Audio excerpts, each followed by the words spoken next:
We're going to trial a couple of bits and pieces. It's a practice for everybody, but welcome back, everybody. The action's about to get going. Myself, Lloyd and Owen are on commentary for the afternoon. We thank Peter Hughes this morning for his commentary. We are trialling a new dual mic system for the first time at Prescott Hillclimb. We are in what's known as the infamous shower cubicle, aren't we, Owen? Yes, it is a bit, I don't know, maybe they painted and made it look a bit bigger this year. It just seems a bit more room, but they've closed us off more. Hopefully this is working, so our engineers behind the scenes should be checking on it and probably be wandering over here in a minute. So, yeah. But I can certainly hear your reverb up the hill. So, for those that don't know, Owen, he doesn't normally need a microphone. But he's just with us now with his ice cream in his hand. It's been a lovely day so far. The weather's been wonderful. So practice runs have been and gone.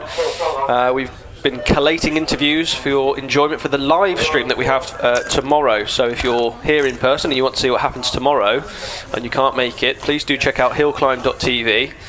And you will see on YouTube this event being streamed absolutely live. Absolutely. You'll also see what Lloyd and myself look like on screen. We've filmed a load of little snippets this morning, some interviews with drivers and stuff. Christopher Tabor in his Riley Special. Just about to go off the line now. Did he drive that here, do you think? Or did he stick it on the back of a trailer? You could do either with that. I suppose it's kind of in the spirit, isn't it, to drive it here and then compete with it for the day. It is road legal. It's road legal. It is road legal. Did he drive it here? Did he drive it here? Will he be driving it home? No doubt he will. I would think so. I think that is a proper sports car and therefore should be properly driven. Our engineer just showed up twisting nozzles because they're used to turning. Oh, I've turned me right down. In the past, I've actually not needed a microphone. But due to circumstances beyond my control, no, I'm okay. Well, off the line goes Christopher Tabor in this Riley Special. He reaches first to second, that iconic kind of rasp, that pre-war rasp. It's not afraid to revisit this Riley. I can't confess to know as much as I should about these things, but it's certainly that looks like a great load of fun, doesn't it? Just tipping it through the Tourist loop. Yeah, old school, where your body is helping with the handling, but leaning into the corner. So he should be leaning hard left, or as much as he can, heading up into Pardon there. Absolutely.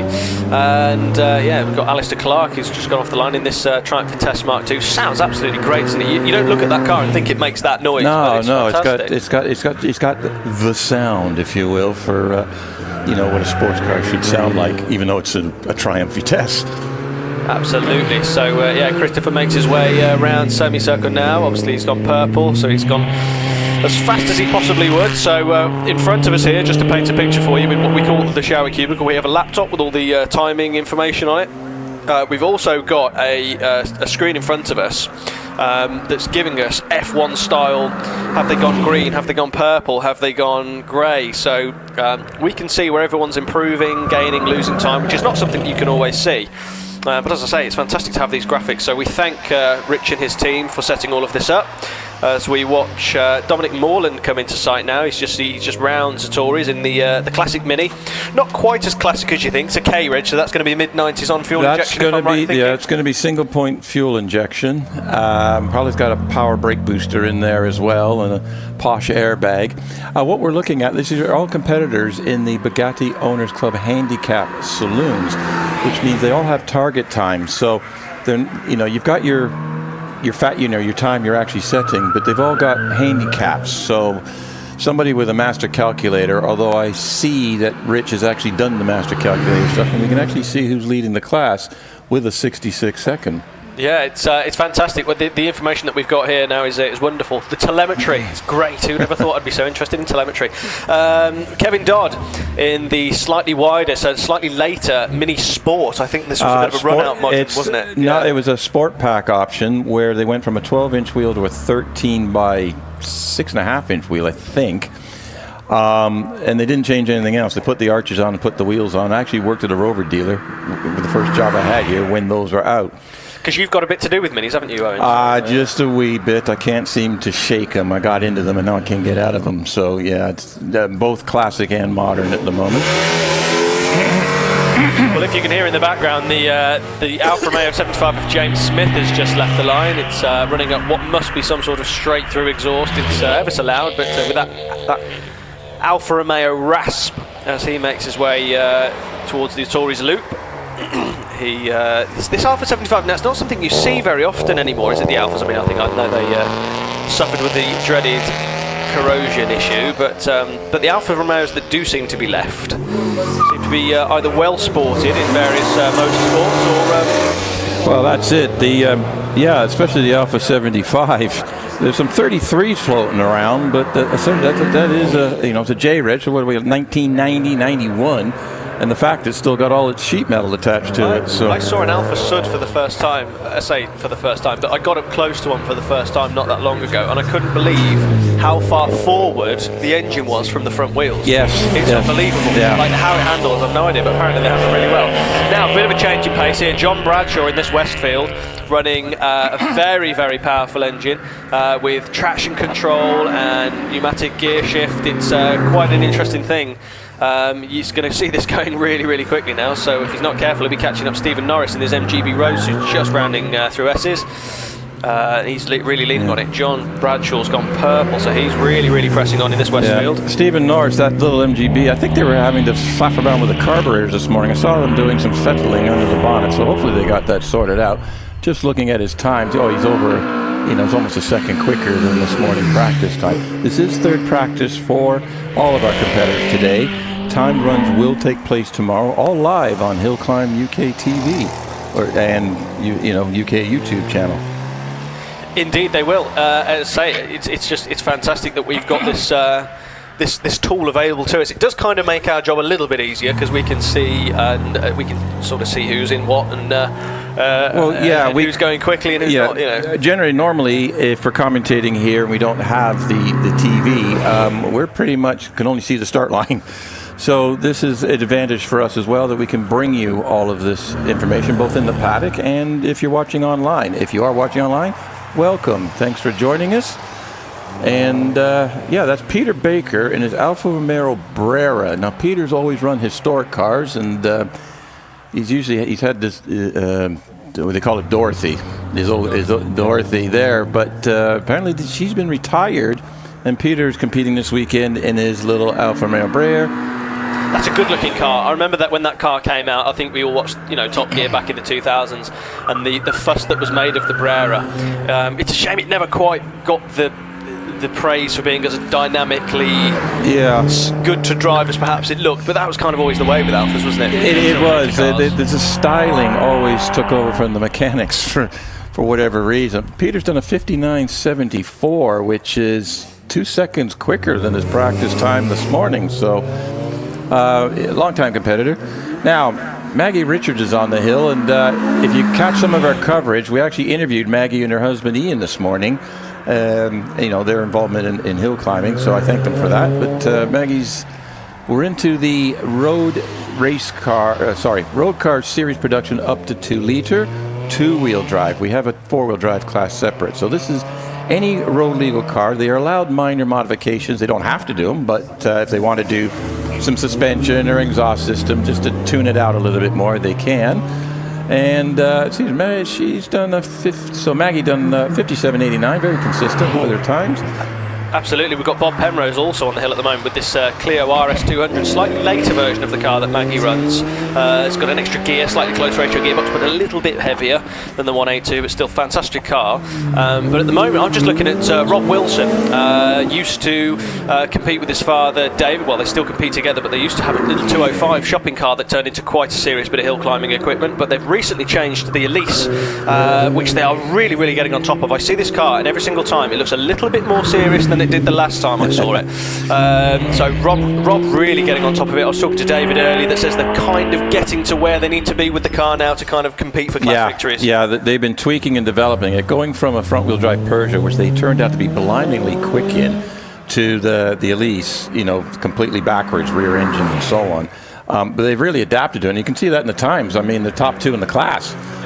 It's a very, very quick car, and I have to say, when I was talking to David, he said, we weren't really comfortable to begin with. I said, well, you could have fooled me.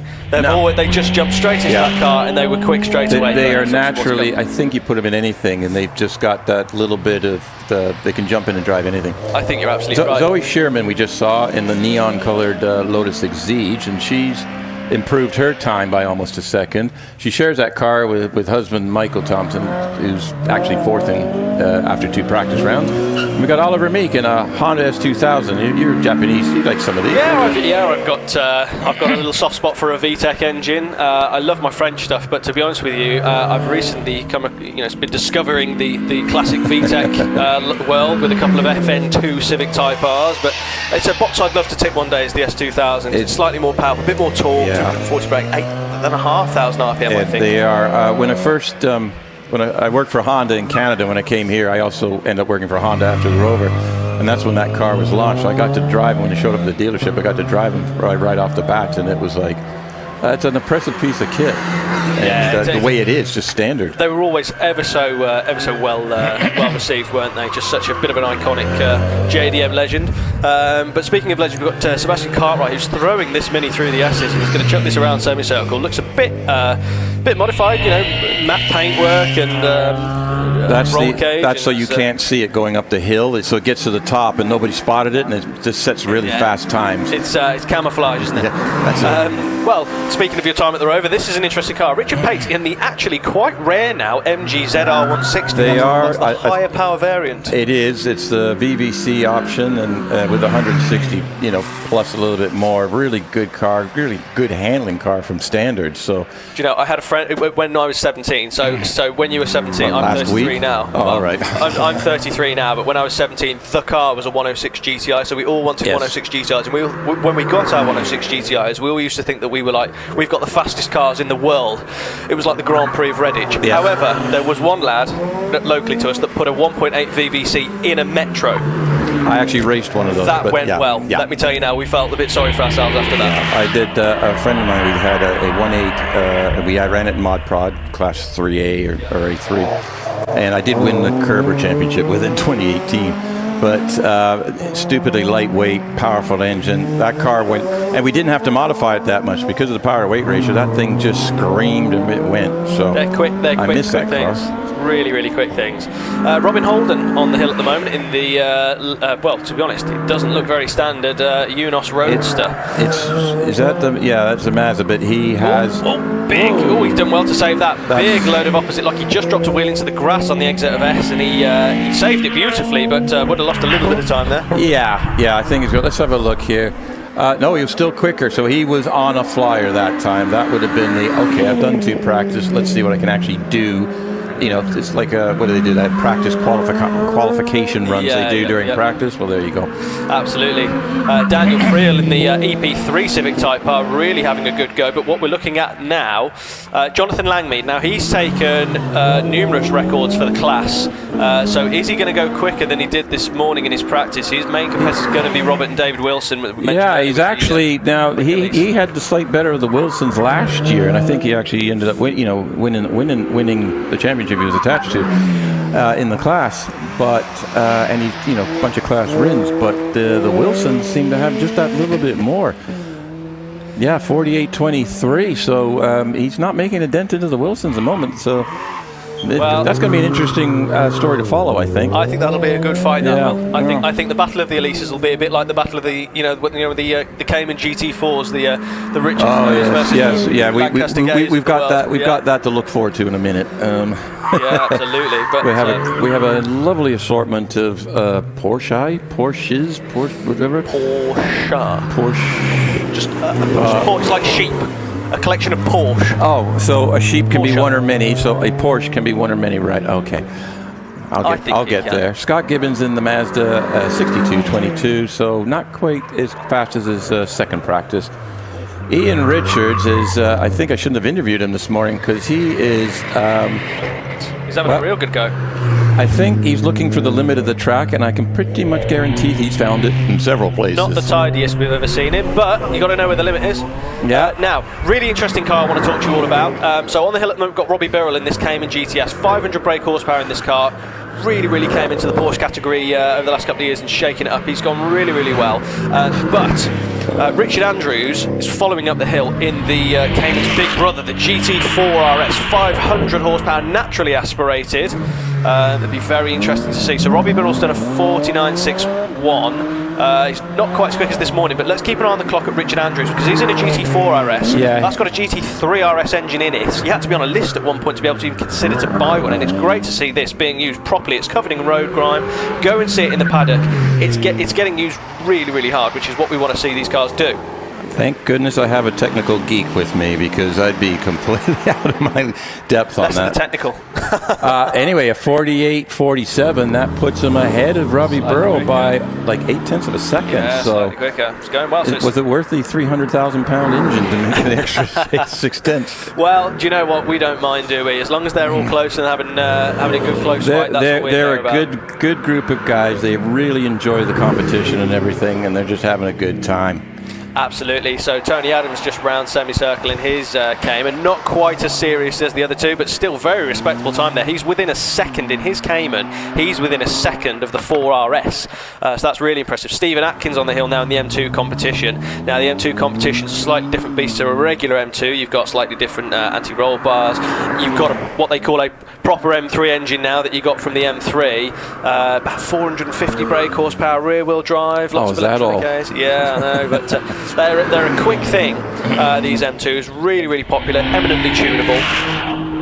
And he's going to cross the line. Wow, he's going to cross the line at 48.93. So he goes. He's put really himself well up there. He's got an improvement. He's showing the Porsches, I think, or so. Now, car on the line. One of my favourite cars, if not one of my favourite cars. You mean the Renault? Ever. It's an Alpine.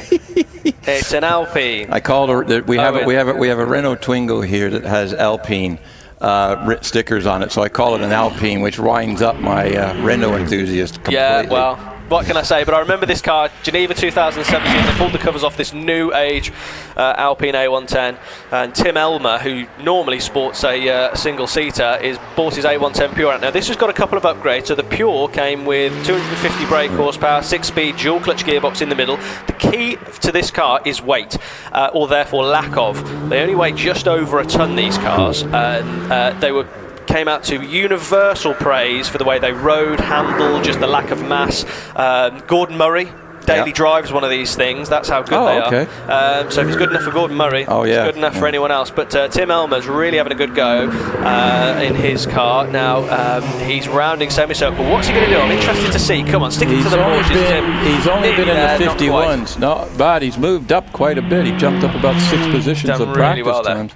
Beautiful car, that. Robert Penrose in the Renault Clio RS200, which I believe is the next generation up from the 182 or the 197. So the 197, yeah. So it went 172, 182, 197, 200, and this is the last of the naturally aspirated Clios, because after that they went to a dual clutch paddle 1.6 turbo. Yeah. And so this is still a short ratio gearbox, 6-speed, wide track. I mean, this is when Renault were at their absolute best, and we won't get cars like this anymore. You know.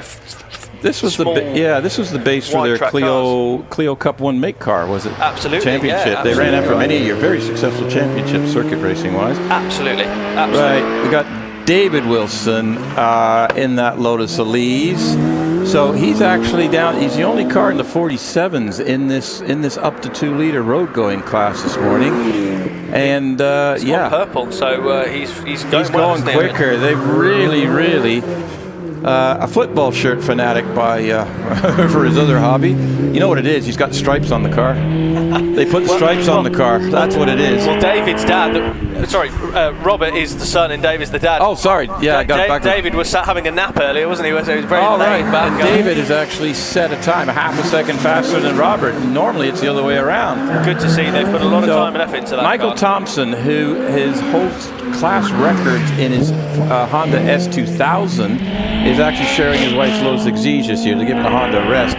And let's see what he can do now. He's still sort of stuck in the 4th area. A little bit quicker again, so it's improvement, but he won't be happy. There's 3 Elises ahead of him. although I think there is a weight difference between the Exige and the Elise. Aaron Colburn, yeah, we've gone from road going straight into, now we're getting into our double-driven cars, or this is a double-driven car. This is Aaron Colburn in the Van Diemen RF02 FX. And slides it out. So they've over the last couple of years, they've gotten more and more on top of this car. It's got quicker and quicker, and they're just driving beautifully. Just looking in the class, that was his second practice run. He missed out one, that type of thing. But he's down to a 42, and that actually puts him third in the up to over 1600 2-liter class. Sorry. Yeah. And that car, like a year and a half ago, would have been sort of down 10th. So really coming on. Absolutely, and now we've got on the hill, we've got two Cayman GT4s. David Meek and Richard York, respectively, both on this hill. David's going to round semicircle. Where's he going to end up finishing? He's just going to sneak below a 50 with a 49.99. Both of these cars, I believe, have the 7-speed dual-clutch gearbox, which just allows you to change gear a little bit quick and get up and down the box.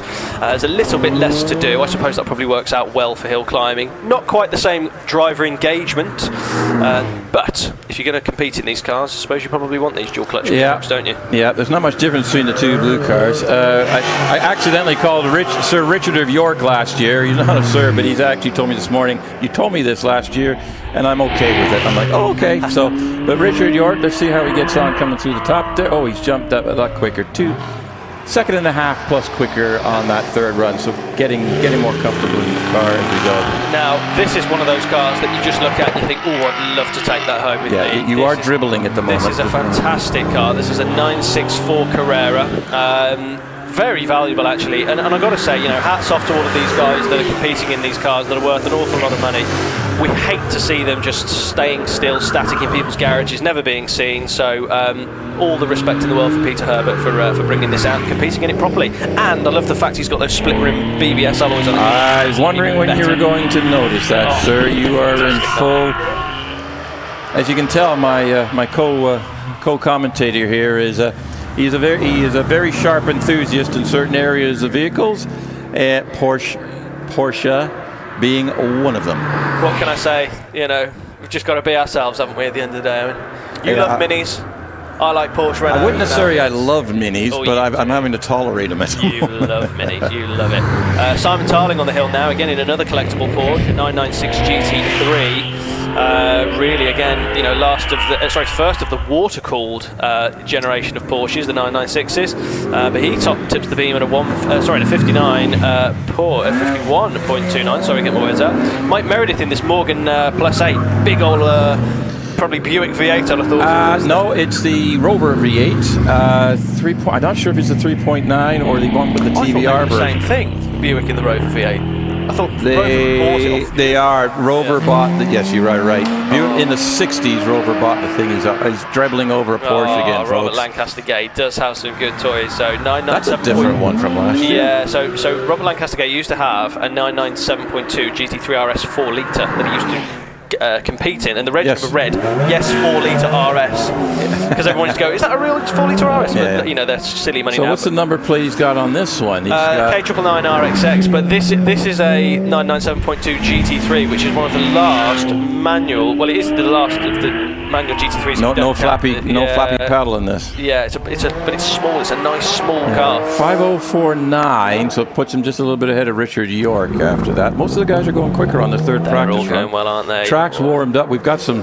Actually, it's starting to get quite warm here. Yeah. It's a bit chilly this morning, so the track conditions seem to be interesting about the single-seaters later, because I think the track's coming to the cars, the competitors. I think it is, and Richard Snow's in his Cayman GT4 RS. He's upgraded as well from his Cayman GT4, so he's in this RS as well. So it was always Robert Lancaster Gay versus Richard Snow. They'd always be very close together, but Richard Snow's just gone quickest of that category with a 47.22. Not quite as quick as he went this morning. As John Maycock throws this MX-5 around. Wow, watch this for a bit of car control of it. Yeah, you can see he's got that well prepared. It's sitting on some nice wheels. It's lowered, so he's got the handling right. all the rest of it. That has to be turbocharged. Just looking at the way that just listening to it. It must is. Be I can tell you it is because he's in the over 2 liter class. Yeah. So if you have a turbocharged or supercharged car, there is a factor you have to multiply the engine size by. In this case, it's 1.4. So even if he had a 2 liter engine, he'd actually be sitting on a 2.8 aggregate type situation. So. Well, he's just done a 47.01. So if you think about John Maycock in that MX-5, has just gone quicker than a whole load of Porsches. A whole load of Porsches with RS on the back of their names. Yes, and probably, I hate to say it, but he probably did it a little bit cheaper. Yeah, you know, well, I think it's probably fair to say that is the case. But did he have the style? Well, see, there you got it. Yes, he did. He drove it beautifully. He did, actually. Really well, actually. Wow, okay, so we're into the first of our gaggle of Toyota GR. What's the collective noun for GR Yaris? Is it a swarm? A swarm. It's a swarm of Toyota GR Yaris. I would have gone with Yarai, but then that's just too hard to pronounce. Well, these things, fantastic cars, as we all know. 1.6 litre 3-cylinder turbo is the most powerful 3-cylinder turbo engine, production engine in the world. You get a 7-year warranty with these things, but they were developed by Jari-Matti Latvala, Tommy Mäkinen, 3 electronic differentials. They were an absolute... it's a lot of car. The game when they it's a lot of car and a little bit of package, and it's the only car really that's the old homologation specials we had for rallying and stuff. This technically is a homologation special, and they're quick out. They're just so quick out the box, Yeah. I mean, have you ever driven one? I have not. You have not. Okay, so when you think about a 3-cylinder engine, you don't think that it's going to be the most inspiring, but the way they rev is phenomenal. They really do feel so much punchier than their 260 brake. You don't have the turbo lag either. No, they've just been able to engineer the whole thing out. Super clever. I do miss some of the old school stuff where you had all the turbo lag and this and that. The characteristics are gone. The modern technology. But Tony Hawkins in that Yaris has done a 50.37. Now we're into so what we're looking at is series production cars 4-wheel drive. So I would have thought Rodney Isles would be in this class, not the other one. Anyway. Didn't Rodney Isles have an Alpha 4C before? Yes, sir. Has he still got that, or is he... I didn't ask him this morning if he's got it. He may have it. He does have a few cars. Got you. Well, either way, Toyota GR Yaris, you're not going to go wrong with that. Tony Hawkins has gone quickest of all of them. 50, Alan Mansfield did the 51.60.53. I'd say that Roger Stocks' car. I think the colour of those wheels are worth a few horsepower. And he's got the basically the Braun GP colouring on it. And I have to admit, I saw it this morning. I'm going, ooh, I like that. That's the fastest I shouldn't like it, but I liked it. It's the fastest one in my eyes. It's got to be the fastest one. But Roger's not doing it. You know what? He's sandbagging. He's doing a Braun. It's like, no, we're just new to this. Yeah, we're new to this. Now, Peter Richards. The legend. Volkswagen Golf R, yep. Right? 300 brake horsepower, 4-wheel drive, Haldex system. Yep. Mark 8, so it's the latest variant. Yep. That's a quick car. And it's been mapped as well, I think. And it's Peter has done a little tweak. I said, have you done anything to it? A little bit of tweak here and there. Look at those exhausts. Look at the size of them. Those 4 exhausts. So it is quick, and Peter is a very quick driver. Former Clubman's racer, a very successful Clubman racer. Still actually runs the Clubman's club. He doesn't race in it, and his wife Joy is actually on the hill photography, taking pictures and such. Wow. So she is here today as well. Fantastic. Brilliant photographer. Anyway, Peter's purple all over the place. So Tony Hawkins is just about to get shoved here. Look at that, a 49.96, and that's a road car. Fantastic, we love to see that. Now, Ray Law on the hill at the moment in this KTR7 Super Sprint. I'm sure he won't mind me saying that this yellow nose cone is as a result of a slight off that he had during the practice day that we had here. Had a bit of a lock-up at a moment with the barriers, but great to see that car rebuilt and back. Always built and prepared to within an inch of its life, looking absolutely fantastic. I quite like its new yellow front end, if I'm honest. It's almost a traditional thing, the green and yellow. Now Raymond's where is he? 49.14. Now he shares that car with Joe Hoyle and Joy Hoyle. I'll never get that right. And it'll be interesting to see because Joy's very quick in that car as well. And sometimes she definitely beats Raymond. So we'll see what happens. Yeah, absolutely. Now Rob Lloyd on the hill. He's just rounding semicircle now in the MK Cup 200. It's a quick car, this.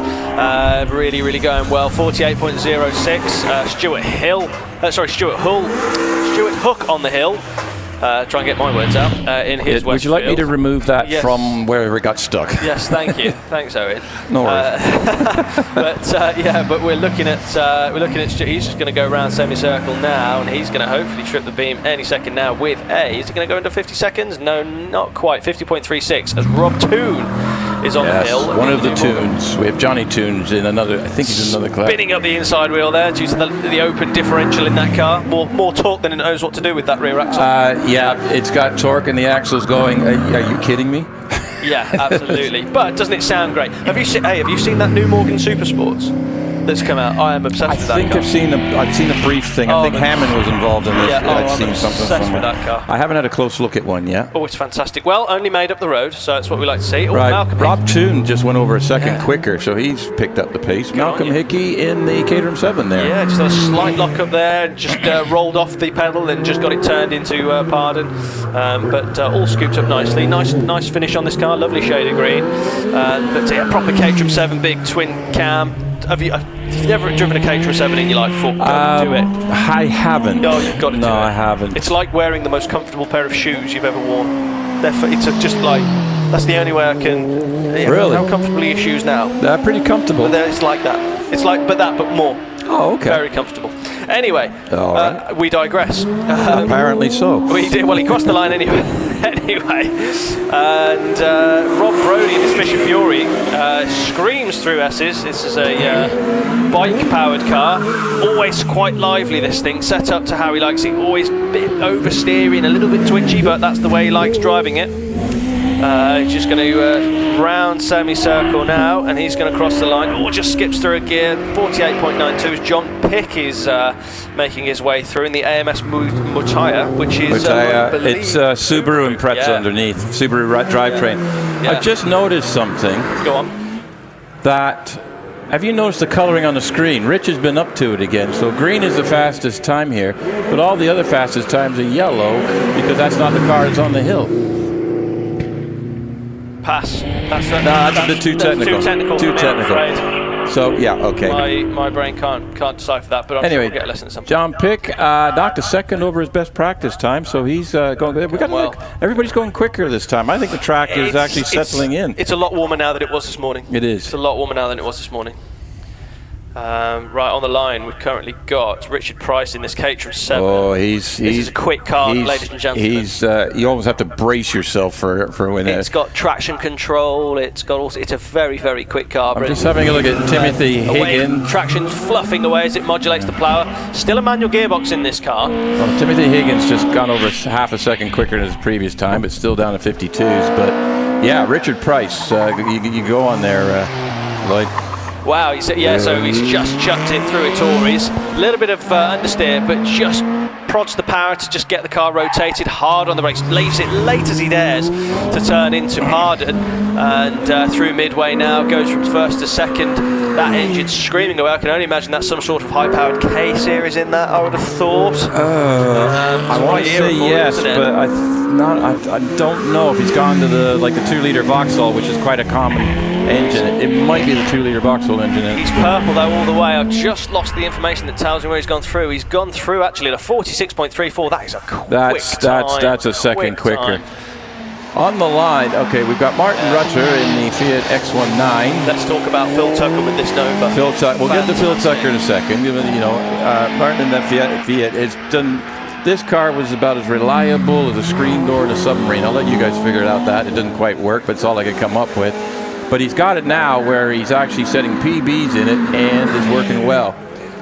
Now, we will see in a minute. We've lost our telemetry for the moment, but Phil Tucker ended up on his roof last year at Lowton Park, right in front of the commentators at the triangle. And instead of just hammering it out and everything, this car is so pristinely prepared. He wasn't happy with just knocking the dents out and putting a windscreen in, so that car's been right back down to the shell and rebuilt again. You can just tell as well, when you're near the car, you can just see that it's been done by an absolute OCD maniac that's just perfection.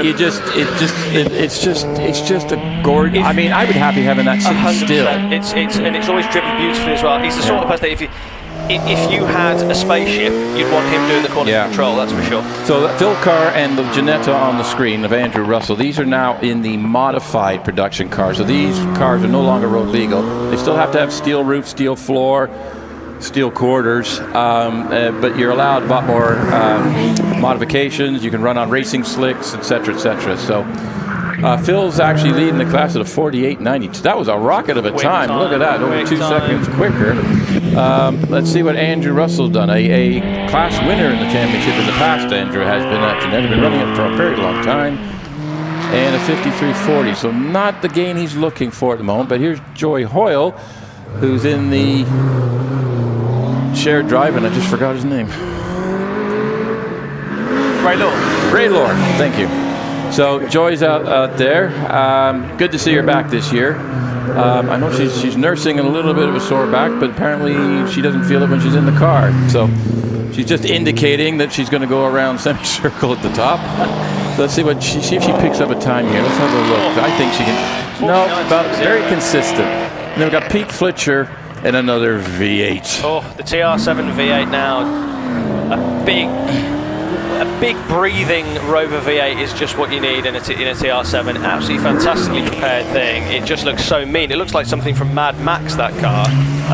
Sometimes they come, like in rallying, there's a few of them back out rallying again, and they look like they are in the Mad Max movie coming down some of the fast straights. Races one, doesn't he? Mark Higgins rallies one. He did. He's actually not healed from a stunt accident, so he can't run it at the moment. He lost the championship because of it, didn't he? He lost the championship because of an injury in his day job, which is actually a stunt driver. Shame. Yeah, all the James Bond things was so the man that drove James Bond's stunt cars also ran the TR7. There's a tenuous link. Exactly. Speaking of which, our co-commentator, Mr. Peter, just pulled out his phone contact list, and he pointed to somebody else on the list. Well, I'll tell you now. I got nothing. I got nothing. I've got nothing. Who's the most famous person in my contacts list? Probably Rob Holding, that used to play for Arsenal. Okay. He was a nice. I sat next to him on a plane on the way to on the way to Masters in the HillClimb Championship at Braga. This chap was sat next to me, real nice guy. Started saying, "What are you two up to?" Well, me and Billy Grace. We were off to the HillClimb Championship. Oh, I'm off to see my girlfriend. She plays for Braga. I was like, "What do you do?" He says, "I'm a footballer." I was like, "Oh, okay. What's your name?" He says, "Rob Holding." I was like, "I've heard of you." Anyway, nicest guy ever. Fair play. So Nigel Elliott has been a stalwart in this TR7 V8. Been running this for years. Yeah. I think the red and white one is almost rally spec, but this one is just for hill climbing. Nigel just loves to have fun in it. Wow, look at that. He's actually set a time second quickest in the class, so that's kind of cool. But then Paul Howes in that Porsche 911 RSR. I will let my colleague on this one. I do. I love this car so much. It's absolutely fantastic. The way that it goes about its business, no fuss at all. It's just got loads of power, loads of rear end grunts, as you can imagine, lots of grip, really short ratio gearbox. Actually takes a really tight line. Does Paul Howes. It's a hard car to drive quickly, I would imagine, but he smashes a 47.78 out. There's now Richard Hampstead in this far from standard Subaru Impreza. So this is it's a wide body car, this, by the looks of it. So it's a wide body car, loads and loads of power in this. Just struggling to get it away out. Pardon, there's got a problem. No, it's back on the power. Yeah, we're into the next class up. We've got some of the quickest tin tops here this weekend. And you've got Richard Hampstead on the screen with his Type RA, then Stephen Moore, who's a previous class winner, and he's going to have his hands full this weekend. He's got a couple of quick cars with him, but let's go. Richard's gone through at a 50.03. Now, I thought that was a four-wheel drive car. I might be wrong. No, it is. I think it just looked a bit laggy out of the slow stuff. It's it didn't struggling look like a bit. But Steve Moore is absolutely purple sectoring the place. I'm just waiting for his. There we go. 38.53. So Steve Moore versus Jim Herbert. Through the semi. What's he going to cross the line at? 45.32. That's 3 seconds quicker. Now you spoke to Jim Herbert earlier, didn't you? I've done an interview with Jim Herbert. He will probably pop up over the course of the weekend on HillClimb UK TV or HillClimb TV. And this is, it's an Evo 5, which has pretty much been modified and lightened to an inch of its life. Everything's carbon fiber on it. There's no insides except for what he needs. He's got a full, I can't remember the type of gearbox, I apologize, but full funky gearbox the whole bit. Let's see what he can do in it. 47.85. So got a bit there. Now we go to the classics. We've got a classic. Wow. If, I'm a rally guy, but Mark standard though, this thing. Big white turbo in this. Oh, it's just standard looking. It's just a standard Mark II with some wheel arches. There's nothing. And they all fancy pop and about bang like that, do they? And come on to boost like that, do they? Owen? Yeah, this one's actually a turbocharged 2-liter in the thing. Yeah, big YB turbo Cosworth. Yeah. It's best part of 450 brake horsepower. I think in this, it's super quick. Yeah, it twitches there, but it just looks like a standard road car. The presentation to it does not shout race car. I tell you what though, to go under 50 seconds, it's a race car. He's done it twice today. It's a race car, my friend. Oh yeah, I know, but you could picture seeing that in a car park with no thing. Now that's a race car. Mike West in the Radical SR1, motorcycle powered, usually around 1340 cc's, I think, in the back of that. Yeah, they bore out a higher booster engine, don't they? Obviously, it depends on different states of tune. So the SR3s, this is an SR1, so I think this might even be a 1000 cc. Oh, because it's the early one. Because it's the smaller, slightly more baby Radicals. I mean, still. It is. You look at that car; it's actually narrower than you look at the next one we've got on the line. Now, that's it's almost single seat. Matthew Price in the slightly bigger, more grown-up SR3. Now that was a bored-out high boost engine, I believe, to 1600 cc. I think in those. I could be wrong, but slightly older car. But Matthew Price, just watch this.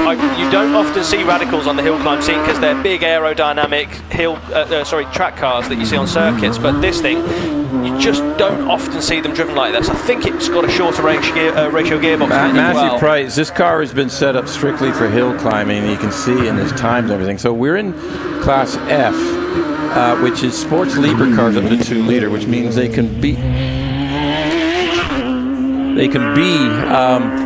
it's a combination of anything, any engine that. So we're going to see Radicals, we're going to see Maliks, we're going to see some sports racers. And on the line, for instance, we've got Malik Mark 20B, 21. So that's a combination of a couple of Maliks. But they started at Malik Mark 1 and they go up to about Mark 28. And an absolute, it looks a bit awkward because the driver's sitting on one side, the engine's in front and the middle, but they are some of the best handling sports racer cars ever. They really are. And the thing is with Maliks is they seem to have, they're an old design, but they've been modernised, haven't they? And they've just been modernised, and they're really competitive cars. There's a couple of them now that have some pretty serious aero mods on them, like they've got some serious aerodynamics.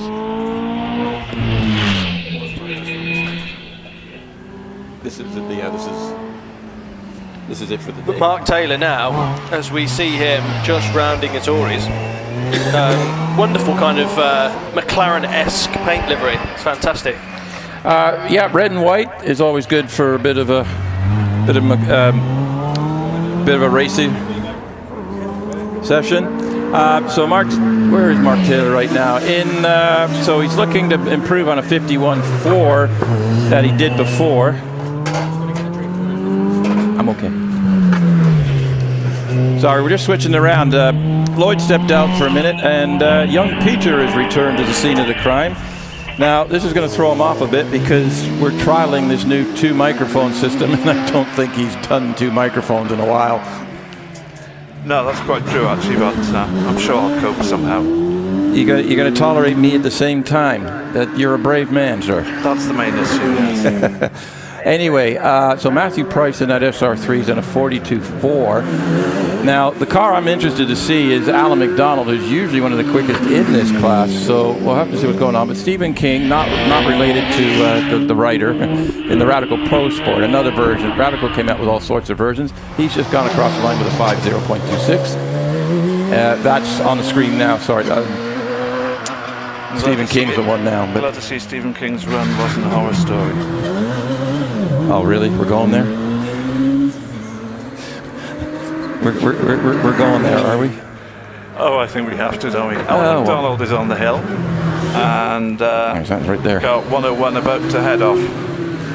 Well, Alan McDonald's 101. So I'm not sure what's happened to the white car there. We sort of lost our telemetry a little bit. But Alan's just gone off the line now in the red car. You'll see it on the screen now. He's got he's put a couple of canards on the front of the car just to see if he get some more downforce on the front wheels. Had some issues with the car last weekend, but turned out there was an issue with the oil pump. He was getting flickering oil pressure. Turned out the oil pump was a bit ugly. Luckily, the engine was fine, so he's back here today in a Force SR4. So Force did single-seaters, but they also did sports racers, and this is one now. So he is, I think we've got a little bit of confusion going on the timing screens at the moment. So Alan's coming through with a 45.99. Yeah, the previous car was 100 David Bickley, who did a 46.73. And hopefully that's 102 Andy Smart, who is on the hill. And one of these glorious TR7 V8s coming up to the line. This is a double-driven car, this one. So we've already just seen it once growling its way up the hill. So have to rely on Peter here for a list. We have a look here. So he's online. Andy Smart in the Malik Mark 23. So slightly newer than the one we just saw earlier. Car 102. He's making his way up the hill. So he's done the best time of a 51.86 so far, and if you could hear that, that would be a Rover V8 launching off the line in the TR7. So it's Maxwell Briley Jones at the wheel. Andy Smart goes over the line in the Malik and does a 50.47. Yeah. So is he improved? Yeah. Oh yeah, he's improved by over a second there. So 1.4 seconds. So that's good. We've got Maxwell Brierly Jones, purple sectored all the way up to Torres and lost a little bit heading into Pardon. So lots of grunt, lots of power, but brakes probably are screaming a little bit, ram jam, because you've got to really brake late to get these things turned around. Spins this around, comes out the other side. I think this is actually a rally car. It's used for rallying by the looks of things. So he gets that around the top, heads out the top. He's looking to improve on a 57. He has. He's done a 50.46. And next up we have Archie Kerr. Yeah, Archie in the OMS Hornet. Just on his way up the hill. Yeah, you mentioned about the TR7 V8. I was actually watching some of those during a demonstration rally stage last weekend in Wiltshire on the Lombard Rally. And they really are one of my all-time favourite rally cars. Yeah, they weren't very successful in period. Tony Pond could do something with them, but nobody else seemed to be able to do it. Oh, big moment there for Archie Kerr and the S's, but he holds it all together, comes round semicircle, over the line, and in fact, it was a faster section for him in a 44.46. Yeah, he was trying to find the limits of the track and the car, and found them, went over them a little bit, but that's what Gilles Villeneuve used to do. That he used to crash all the time in practice, and everybody asked, what are you doing? I said, can't find the limit until you go over it. So he used to go over it. Absolutely. Anthony Wood on the hill at the moment in the Force PT, number 110. And 811 sat on the line is Tim Thompson in the OMS 28.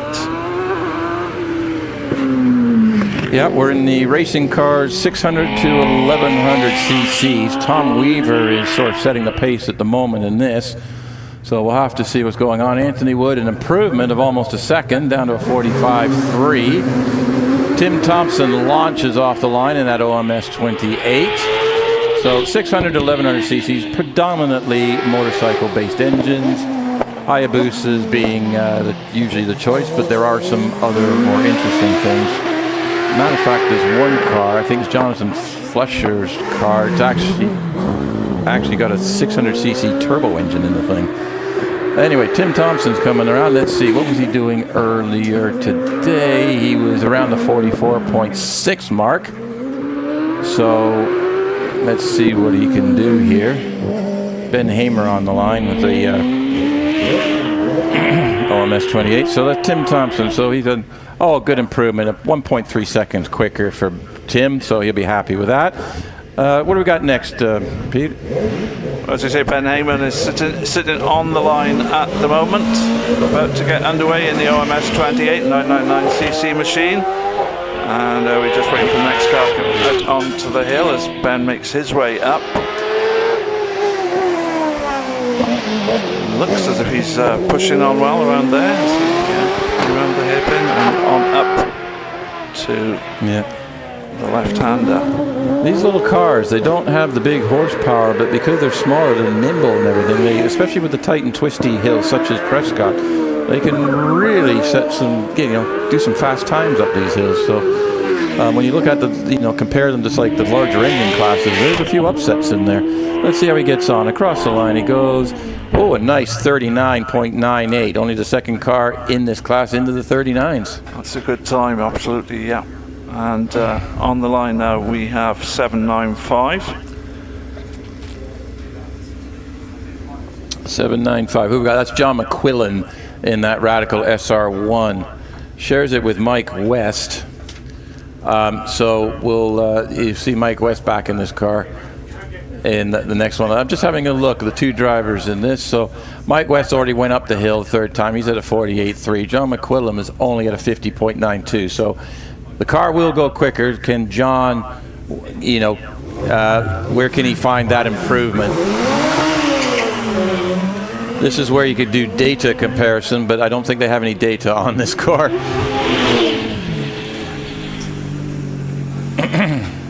So, yeah, not the quickest getaway off the line, actually, but let's see how we can do if he can make up that time further up the hill. Yeah, regular competitor. Him and Mike West have been an assortment of different cars. I think they ran a Ginetta a few years ago, and then they've changed in that, and they've gone for a Radical SR1, which is actually quite a cost-effective car, easy to run, low maintenance, but a good, solid, competitive car on the hills. Scott Racing off the line, car 813, the Empire 1070cc, and up to the line comes 814, and that is Steve Morgan in the Empire Evo 3. Yeah, no improvement for John McQuillan on that run. He'll be kicking himself. We got Scott Racing. So we're up to, where are we up to? Racing cars, back to the 600, 1100 cc's, as you can tell. There's like a lot of them. So very competitive class. He's currently sitting at about a 41.98. About 7th place at the moment, so he'll be looking to improve on that. Let's see what we can do here. Yeah, half a second plus, 41.23. Moved him up to 6, actually.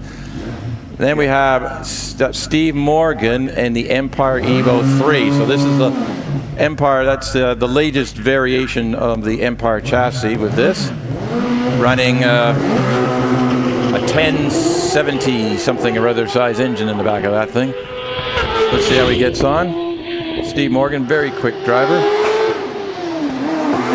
Not the highest speed under the bridge, 81 miles an hour for Steve, compared to up to 89 with some of the cars that are just ahead of him. Okay, so yeah, right. Let's just have a look. Steve's currently sitting about 9th with a 42.2, so he'll be looking for at least a 41 out of this run. All going well. Let's see what he can do there. And then we've got young, Richard Weaver just gone off the line. Well, 40.72, so that's a great improvement. That's a 2.5 for Steve Morgan. So he'll be happy with that improvement. And then Richard Weaver, father of Tom Weaver, who shares his car. Tom currently sitting quickest in class. Richard actually had a bit of a broken ankle, broken foot issue last year and wasn't able to do much driving. So he's back behind the seat this year. Might be a bit rusty, might not be. He'll yell at me later. But he's got Tom driving this car, and daughter Lizzie's actually competing in a Formula Ford for the first time this year. Moved up from a Saxo. So busy weekend for the Weaver family. So let's see what Richard can do. Currently on a 42.1 and an improvement to a 41.79, but keeps him in 9th place. Graham Williams on the hill now in the OMS 2000M. Up to the line comes 117, and that's Gregory Barton in the Empire 00. Kind of wonder if Empire didn't just go with 001, 002, and then he gets to 007 and somebody would sue him for using James Bond number. Anyway, hang on a second here. Graham Williams looks like he may have a technical issue. He's slowed right down. He's still going, but the question is Gregory Barton going to have to abandon this run? He's made it through the S's. He's still going, so we'll have to keep an eye on that one. So Gregory Barton at the moment, the marshals will actually, if there's any danger of any issues, the marshals will stop him. shout out to our marshals. You'll see our Orange Army. You'll see them all over our TV screens this weekend. All volunteers do a brilliant job in the paddock, on the track. We've got some new young marshals with us this year that are helping out in the paddock, and they're starting off their marshalling career. Thank you very much, guys, for all being here. Gregory Barton yeah, go on. Gregory Barton finding plenty of time there. His previous best was a 49.04. He's just done a 45.16. I wonder if they had a technical problem earlier on that, or it just all 4 cylinders were working. Right, Dougie can't, can he? 4 and a Force HC. I'm going to get in trouble on the weekend for this. Currently on a 44.57, so he's going to be looking for some more sort of mire down there. Let's see what he can do. Gets around the S's, and then Rob Clark in another Empire Evo 2. He's heading up. Oh, Dougie can't. Yep, he's gained another couple of seconds up to a 42.58. Puts him in better position for tomorrow. So this is our 3rd practice runs for the day. There won't be any more, so I believe this is the last practice run of the day. So you get to see everybody else, but we'll be back tomorrow morning for live coverage of all of the time runs and the runoffs, starting at a time that our director will probably put on screen at some point. Now that I've mentioned it, he's panicked. Anyway, Rob Clark's doing, making a fairly thingy. What's he looking for? He's looking to improve. Oh, yeah, big time. 1.3 seconds, moves him up to 3rd place. Nigel Pitt on the hill now in the OMS 3000, car number 120. Yeah, Nigel is in the OMS 3000, and always give him a hard time. They always like calling him Raymaster and everything, but loves his racing. Him and his wife, they just run this car by themselves. And Nigel's, you'll always find him. If there's an event on a hill, especially in the Midlands areas with our, Chelsea and Lowton, and as well as Prescott and anywhere else, you'll find Nigel. Loves the racing, and so does his wife. So we appreciate them continuing to support the sport. A 41.61, so good improvement over, 1.1 seconds quicker. So that's a good improvement. Richard Matassian in a GWR Raptor 2. Now, Richard used to drive a Porsche-powered sports car, didn't he? Gotta check that. Anyway, there he goes in a GW Raptor 2, which is quite a sleek model from the Graham Wright Racing collection. Sitting on the line, meanwhile, 122 is Stuart Bickley in the 4th TA is about to get underway. Yeah.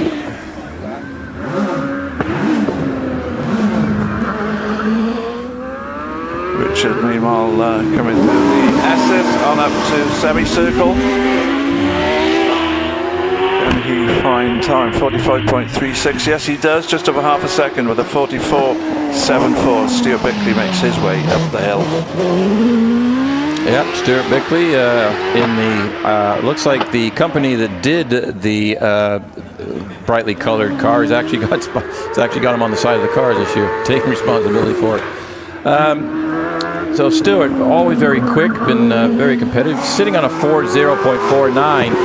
And if you look at the times on your screen, folks, the top 7 cars are all within like a second. It's very close.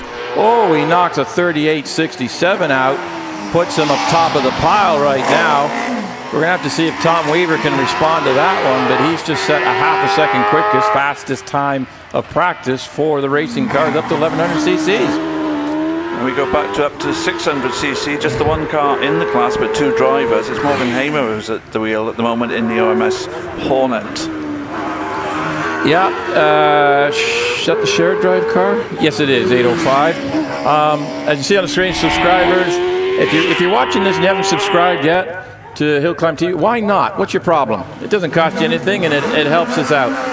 So Robin Wood has just launched off the line in his Force PT, and Morgan Hamer is just gone through the top with a 44.84, so not really any improvement on practice. Robin Wood's just entering Ettores now, heading out the other side. He goes down the hill and then hard up the hill into Pardon. So heavy braking right there, getting the car rotated around. That's actually steeper than it looks.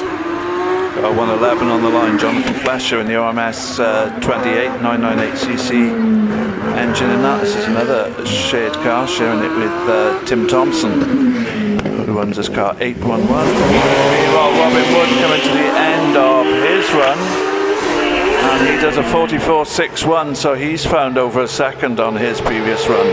Excellent. So we got Jonathan Flesher in the OMS 28 car 111. That's a lot of ones on that car.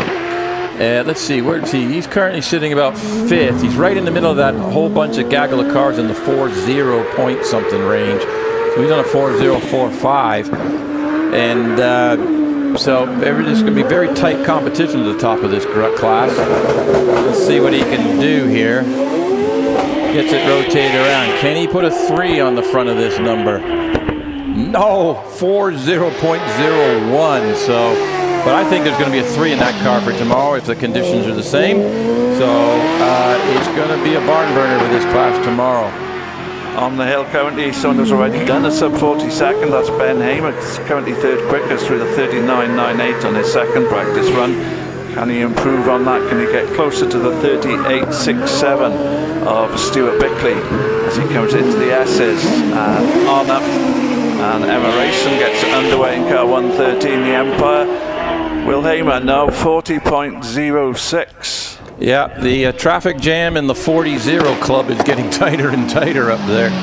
So Emma Rayson, good to see her back out here in an Empire 00. So heading up into Pardon right now. Where's Emma right now? So she's shares the car with Scott Rayson.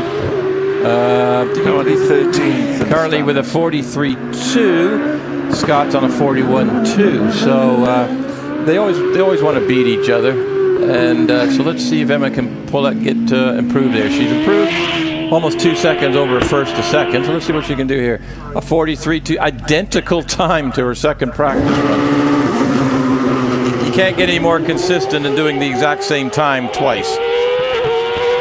Tom Morgan then just going under the bridge in the Empire Evo 3, car number 114. Yeah, Tom shares a car, I believe, with Steve Morgan. Tom's on a 40.68 and Steve's on a 40.74. So they are very closely matched in the moment. Or can Tom say, look, Dad, you're getting too close. I'm going to show you how it's done here. So let's see what he can do. Let's see if he can get a sub. Let's put a 3 on the end. Obviously, they want to find a 3 on the end. Oh, 40.03. Look at that traffic jam. 4th, 5th, and 6th. Now, Tom Weaver was the only car in the 3s just one of 2 cars in the 30s after 2 practice runs. Stuart Bickley just laid down literally 2 seconds faster than his previous. Tom Weaver's purple sector's all the way up. So is he going to lower? His target is a 38.6. It's only practice, but I have a feeling the elbows are out here a little bit. He goes through with a 38.77, lost it a little bit in the semicircle. So that's going to be the battle tomorrow in this class. It's going to be, anybody. So that's going to be exciting to watch, I think, tomorrow. Yeah, just a tenth of a second between our 2 quickest cars in that class. Meanwhile, we've moved to the Formula Fords now. We've got Jimmy Harris in the Van Diemen RF85 on the hill currently, who is currently quickest in class with a 47.64. Yeah, Jimmy surprised me last year because he was absolutely didn't really rate him like the Formula Ford class, 4 or 5 regular cars, and Jimmy came out in that thing and absolutely put the rest of the field going, oh, where did that come from? So, and he's just lowered it again, a 46.91. This is Becky Crocombe, shares the car with, I'll get in trouble if I get it wrong, Lawrence Marks, sorry. And she had a little bit of an icky last year here, but with that shaken off now. So in the Van Diemen RF84, so this is one of the earlier Formula Fords. There was a right battle with the constructors back in the 80s and 90s, the Formula Ford worldwide, and there were several companies coming up with developments and modified everything. It was quite the quite the battle of the manufacturers. So Becky goes through with a 53.01, so that's an improvement. You got Lizzie Weaver, Tom Weaver's sister, Richard Weaver's daughter, who switched from a Saxo to a Formula Ford and a Van Diemen RF91. How's she getting on, Peter? Well, she's looks like her first section was good, roughly not picking up much time on the later sections. She comes into the Etobicoke red flag anyway. So. Oh, she's been stopped. Not sure why.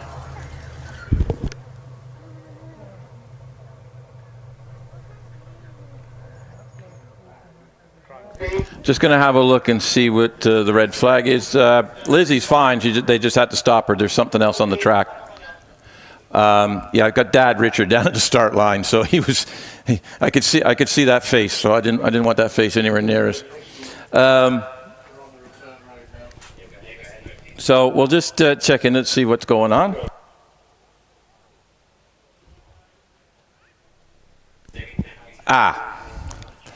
On the return road, there is something that needs to be addressed, and that's it. So they'll just sort that out, and Lizzie will get to rerun again, so she'll be routed back down through the return road and lined up at the start line again, and she'll get another start and a run. So currently waiting on the start line while the problem is sorted out. Max Hawkes, car 128, who is currently third quickest, but about 3 seconds back from Jimmy Harris after Jimmy's third run, so a little bit of time for Max to find, but he did find a couple of seconds on his first run, so I'm sure he'd be happy if he could find a couple more now on this third run. Absolutely, yeah. So okay, there's Lizzie, they're turning around and sending her back down the hill directly, so not the return road. She's coming to come back down and peel off just before the start line and come through the paddock and line up again. While we've got this downtime for a minute, I just want to shout out to our marshalling team again, but also our rescue team and everybody else that's supporting the event. Thank you very much for all of your time. We cannot compete without you. And so while we're looking there, you'll see this is an onboard from Alan McDonald. This was in practice earlier. We're trialing, and this is another innovation for HillClimb.TV, live onboard footage. So this is testing this weekend. We're trying all sorts of things here. So Rich just his brain does not stop with ideas. Anyway, so this is Alan McDonald. This is mounted right behind his head on the roll bar loop, and you're getting what it looks like in his Force SR4 racer.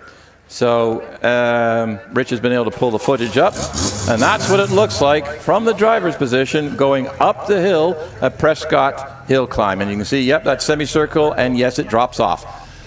And across the finish line he goes. I think Max Hawkes has started up again, hasn't he, Peter? He has. The red flags are in. That is a terrific onboard view, isn't it? But Max Hawkes, then we come back to car 128. The Van Diemen RF84. A little bit of problem selecting the gear, but he's got that sorted, and away he goes. Yeah, Max Hawkes is... they have a family car that's not been... I think they have an Empire, I think, that's still... they're just rebuilding that, so they brought out the old family Formula Ford. Max, avid photographer, takes some very good... He's doing it here as well. They take some brilliant pictures of hill climbing that. So check out Max Hawkes' photography if you get a chance on Facebook, and you'll see some beautiful pictures there. So the car that was third quickest after 2 runs continued to make his way then, Max, in through the S's. Might be able to make up a little bit more time, I think. He's coming around semicircle over the line, 49.54, so just a couple of tenths he's managed to make up. Remains third quickest as Tim Cowlam begins his climb in the 129 car, the Swift FB91. Yeah, Formula Ford really close run things. The cars all have to run to spec of the day. They're not allowed, so the motor, the carburetor, all of that is Formula Ford spec from the time. And someone's just walking by me with cake and not stopping. It's like, that's just mean. It's not good, is it? Not good at all. No, we need to speak to somebody. I'd say speak to management, but it was the general manager that just walked by with the cake. So what am I going to do? Tell her off? So can Tim Cowland beat better his 52.1? Yes, he can, at 51.03. So he finds just over a second on that third practice run, and moves to 7th place in the class standings during practice. Meanwhile, we've got Lizzie Weaver on the start line in the Van Diemen RF91 car 127. Lizzie was just red flagged just a few moments ago, now having her second attempt at her third practice run. Well,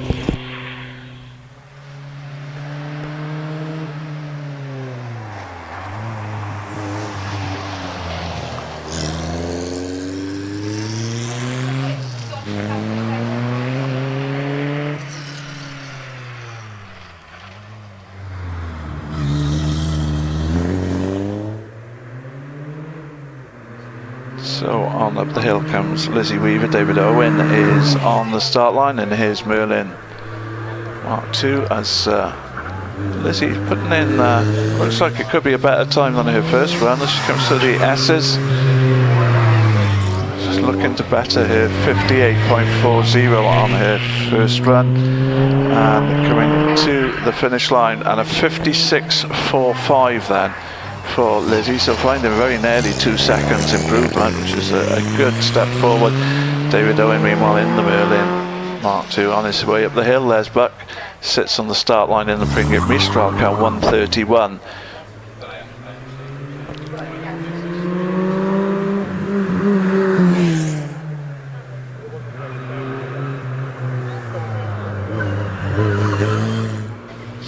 Through the S's and comes the Merlin as the Mistral of Les Buck makes his way off the start line.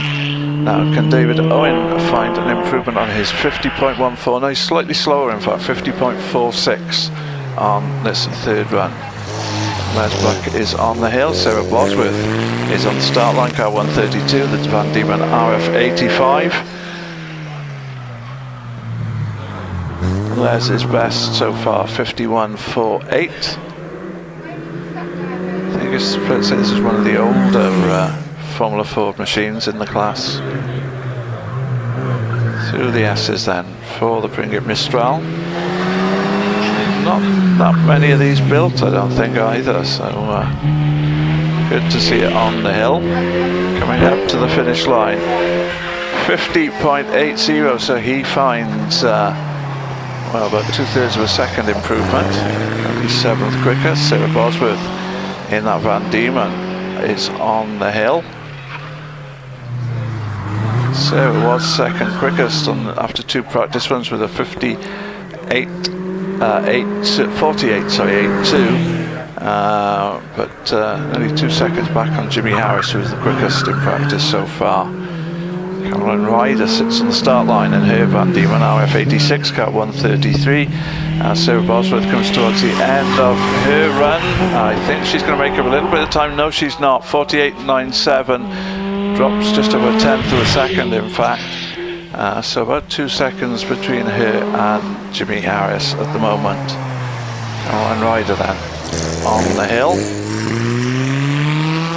Had a fail on his second practice run, so she's only had 1 complete practice run today, and will be looking to improve on her 50.21.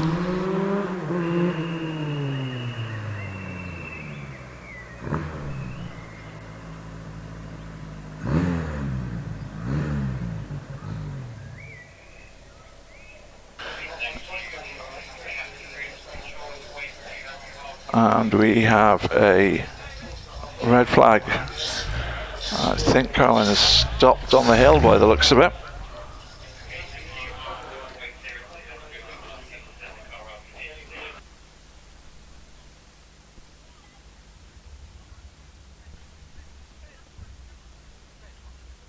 So Paul Harris it is that sits on the start line. He's going to have to sit there a little bit longer because we've got a car stopped on the hill.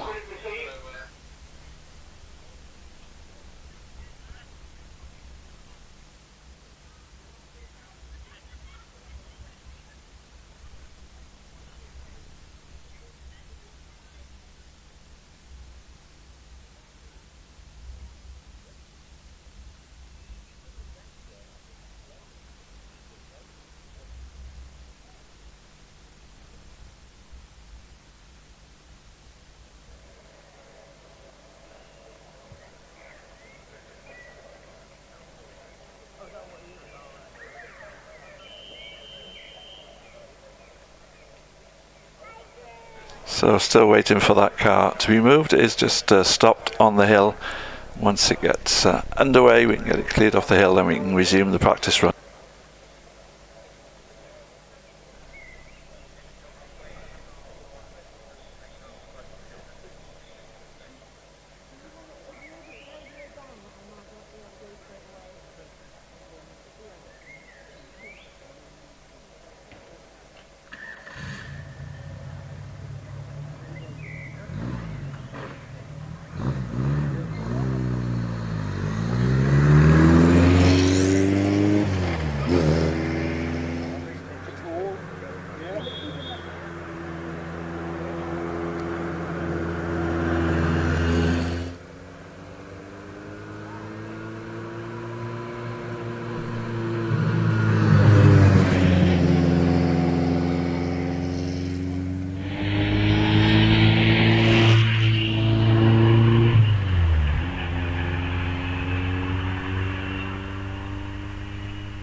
Paul Harris on the hill at the moment in the Van Diemen. Just taking it through through S's. Beautifully through there. Off the line now, Lawrence Marks in the Van Diemen RF84. As Paul Harris makes his way around to the finish line, tips the beam with a 49.5, just under the 50s. That's as fast as he's gone all day, by 0.2 of a second, which is what we like to see. Lawrence Marks now in the very iconic looking Formula Ford as it pops its way through the gears. Round pardon, a little bit of inside wheel shuffle. I'm not sure these things have diffs. I think they're open diffs in these. He goes for third, fourth. Fires it through the S's. Nice wide line, turns in, clips the apex to S's. Hold on to your hats, everybody. Andrew Green is on the hill at the moment. Empire Evo 3. Very aggressively driven car. So let's see what happens here. Wow, just cuts to the... hard on the brakes, a couple of stabs at the throttle as he prods it. Really aggressive driver is Andy Green, and much like a Zach Zammit, just wrestles the car up a hill. Turns it into Pardon, gets a nice exit out of Pardon. What's he going to be like through the S? Probably just feathers the throttle, slight lift. Just keeps clear of those curbs, don't want to upset the car too much. Nicely out of the S's, round semicircle. What's he going to do? This is going to be a sub 40, just about, I think, 39.74 for Andrew Greenan. Very well done indeed. Caroline Ryder is going to get another go because she just got stopped on the hill through no fault of her own. I did suspect it would have been a stoppage rather than a failure because it's awfully reliable, that car. Don't want to curse it, but very reliable thing. She makes her way off the line. Best time yet to the 64 feet, so 2.33 to 64 feet, that's quick. Lots of bravery around the Tories. Hard on the brakes now, front nose cone almost scraping the ground, but not quite. Beautiful line round the Tories. Second, third gear, she's going to be hard on the brakes now, down to second gear, if not first. Out of Pardon, nicely done there, getting the power down. Caroline Ryder's a regular competitor in this Formula Ford, mother of Mathew Ryder, but you knew that already, I'm sure. Exits the S's. She's going to round semicircle, keeps a nice tight line there. Beautifully done, just feeds the power in now to cross the line with a time of 48.92. Very nicely done, Caroline. Alan Warburton on the hill, a legend of the sport. Brakes hard into Pardon. Super clever car. Alan does all of his own traction control systems, so he's got one of the best calibrated cars in the whole paddock. Absolutely fantastic in this Gould. A little bit of understeer as he exits S, but still quick with it. He's going to hug that inside line. Beautiful through semicircle. Alan, go on. Fantastic. Crosses the line with a 39.36. Dips under the 40-second mark. Well done, Alan. Mark Schlanker in the Force TA now. Nicely prepared car. Tips it into a Tories. That little red dot you see on the rear wing, that means the car's running on methanol. Just give it a bit more power. Beautiful thing, pops and bangs, slightly more aggressive. I mean, the explosions going on inside that engine on methanol is amazing. You can smell it as well. You can, if you're on the start line, you can smell the methanol. Just, it's a sweet smell. But Mark Schlanker is going to round the final corner again. Nice line in there, just hugs the inside line. He's going to go through on a 43.19. Gary Hill now in this orange OMS 2000M.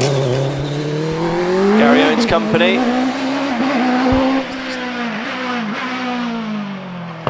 Steve Owen, I should say. Round the Tories, and Pardon already into the S's. Popping and banging his way out of the S's. Hugs that line nicely. A little twitch on exit, but no real time lost. Just late as he dares on the brakes into semicircle. That was super committed. He crosses the line of 41.76.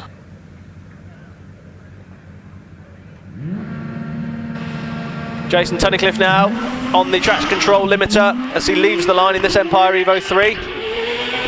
Revs to the moon, this car. Hard on the throttle as he's now hard on the brakes through a Tories and a Tories loop. Really going well. Really going well. He's hard on it. Turns in really well, that car. These Empires are fantastic things. They really are just a fantastic hill climb option. Would you go with one? Oh, it's hard to say. I mean, the Empires are very high downforce, but quite like a force. Like Darren Gumley's just about to show us how to drive. So he's quickest so far off a 64 feet, 2.05 seconds. So Darren normally shares the car with Paul Jones, but Paul is not here this weekend, so Darren gets it all to himself. It's his car, so he's painted it red, which is faster. It's got to be worth a half a second at least, I'd have thought, isn't it, Owen? Yeah, oh yeah, they got to have the right paint to get the speed. But he's only, tenth and a half behind David Warburton, who carries a number 9, so that tells you how quick these cars are. Yeah, he's going really well. He's threaded it beautifully through the S's. He's already at semicircle. Little spark there from underneath as the car's riding low to the ground. Beautifully out semicircle. He's at 38.99, so dips into the 38, Darren. Yeah, he's gained. Well done, Gummers. So what do we got next? We got Trish Davis in the Davis family Force TA, and this has got Terry's 2-liter designed and built engine in the back of this thing. Yeah, it sounds absolutely great, doesn't it? Yeah, Trish is currently sitting about 4th with a 43.77. Terry's at a 41.81, so that car's a quick car, and it's competitive in the class. And funny enough, Jonathan Barley, I believe, has the same engine in the back of his car. So that engine dominates this class. 3 out of 4. It does, and I love the fact that it's they make their own engines. I think that's just there's some really clever people in this arena. Yeah. Oh, there is, absolutely. Patricia through S's nicely, just avoids those curves. Nice central bit, middle of the road as she exits the S's. And just takes a nice tight line out of semicircle. She's going to cross the line with a time of 43.86. Very respectable from Tricia. Sorry, I disappeared there for a second. That's all right, Owen. I'm outside looking in here. It looks like we're on a prison. Well, we've got a little bit of a cable running thing, because I was kind of standing in the way, so we're just trying to relocate myself a little bit. For those that don't know, we have a thing called the shower cubicle at Prescott for the commentators, where it's essentially a box. It's a box in a box, and me and Owen are sharing it, and Owen's the other side of the we don't normally run to headphone. We rigged something up, but British Championship, we're willing to go the extra mile, aren't we? We're going to give you the show as best we can, and we're going over and above, I think. We'll do our best. We will accept tips in ice cream, so you know. Well, apparently, I pointed out a cake that traveled through here earlier, and a marshal then brought Pete an ice cream and said, "Wave that in front of my face as well." So I've had cake and ice cream waved under my nose while I'm standing here. Makes me sick. I'm sorry. What? You didn't get any, or the? Yeah, the fact I didn't get any. Yeah, right. Anyway, Okay, right. These people don't want to hear about our ice cream. I'm sure. They want to hear about pill beams. Which Do they? We have a lot of pill beams. We got a few pill beams here. We do. Kevin Creven, he's on with this MP88. It's a fantastic car, but he's going to cross the line with a 46.25. Nice looking car. Yeah, lost a bit of time that time. Is the track slowing down a bit? I'm starting to see slower times. It's come overcast a little bit. Bit of overcast, but you know, also you want to put it. You want to make sure the car makes it to tomorrow, I suppose, because you're not going to earn anything today, are you? No, you know, so true enough. If anything happens, it's normally at the end of the day, isn't it? On the line here, we have Simon Cray in a Dallara F302, and this has a 2-liter Millington engine in the back of it. That's a fast car. It is. He's always run Dallaras. This is a 2003 X-Circuit car, but been used for hill climbing. Look how low and sleek that thing is. Look at the arrow on the thing. I love the colour scheme. I think it's a great looking car. His driving suit matches the car. Yeah, I like that. He's got a lot of time for that. Fair play to him. You like bright green wheels, don't you? That's what it is. They're faster, aren't they? Are they bright green? No, wheels? they're faster. I don't think my Mini would look right with great. I'll have to do something. Maybe paint your wheels black. Okay, all right. Anyway, how's Simon doing? He's doing really well. He's just exited the S's. He's about to round semicircle, and he's going to cross the line with a time of 44.03. Now, Richard Walker with this other Pilbeam MP88. Oh, and you told me an interesting story about it. Yeah, this one is it's a 2003 model. This is their first weekend with the car. But it's got an unusual engine in the back. It's actually a Rover KV6 2-liter based on the British touring car engines they ran in the early 2000s. So that would have been the like the Colin Turkington. Yes, the old Hot Wheels cars and stuff back in the day. What an era. So a very unique engine, but it's doing the job. And this is their first weekend with the car. The car last run, the gentleman was 81 when he retired, and that was in 2019. So they're getting on to shared car. So Richard's done a 45.79, so not much improvement there. They've got Ian Tucker in that nice tiny little OMS 28.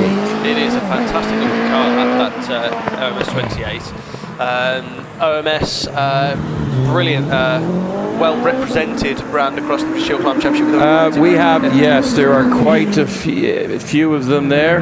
One of my sponsors for my rally car actually races in OMS. He picked that up last year and had a little bit of an oopsie, but the service was excellent and they got them all sorted out and back out again. So absolutely.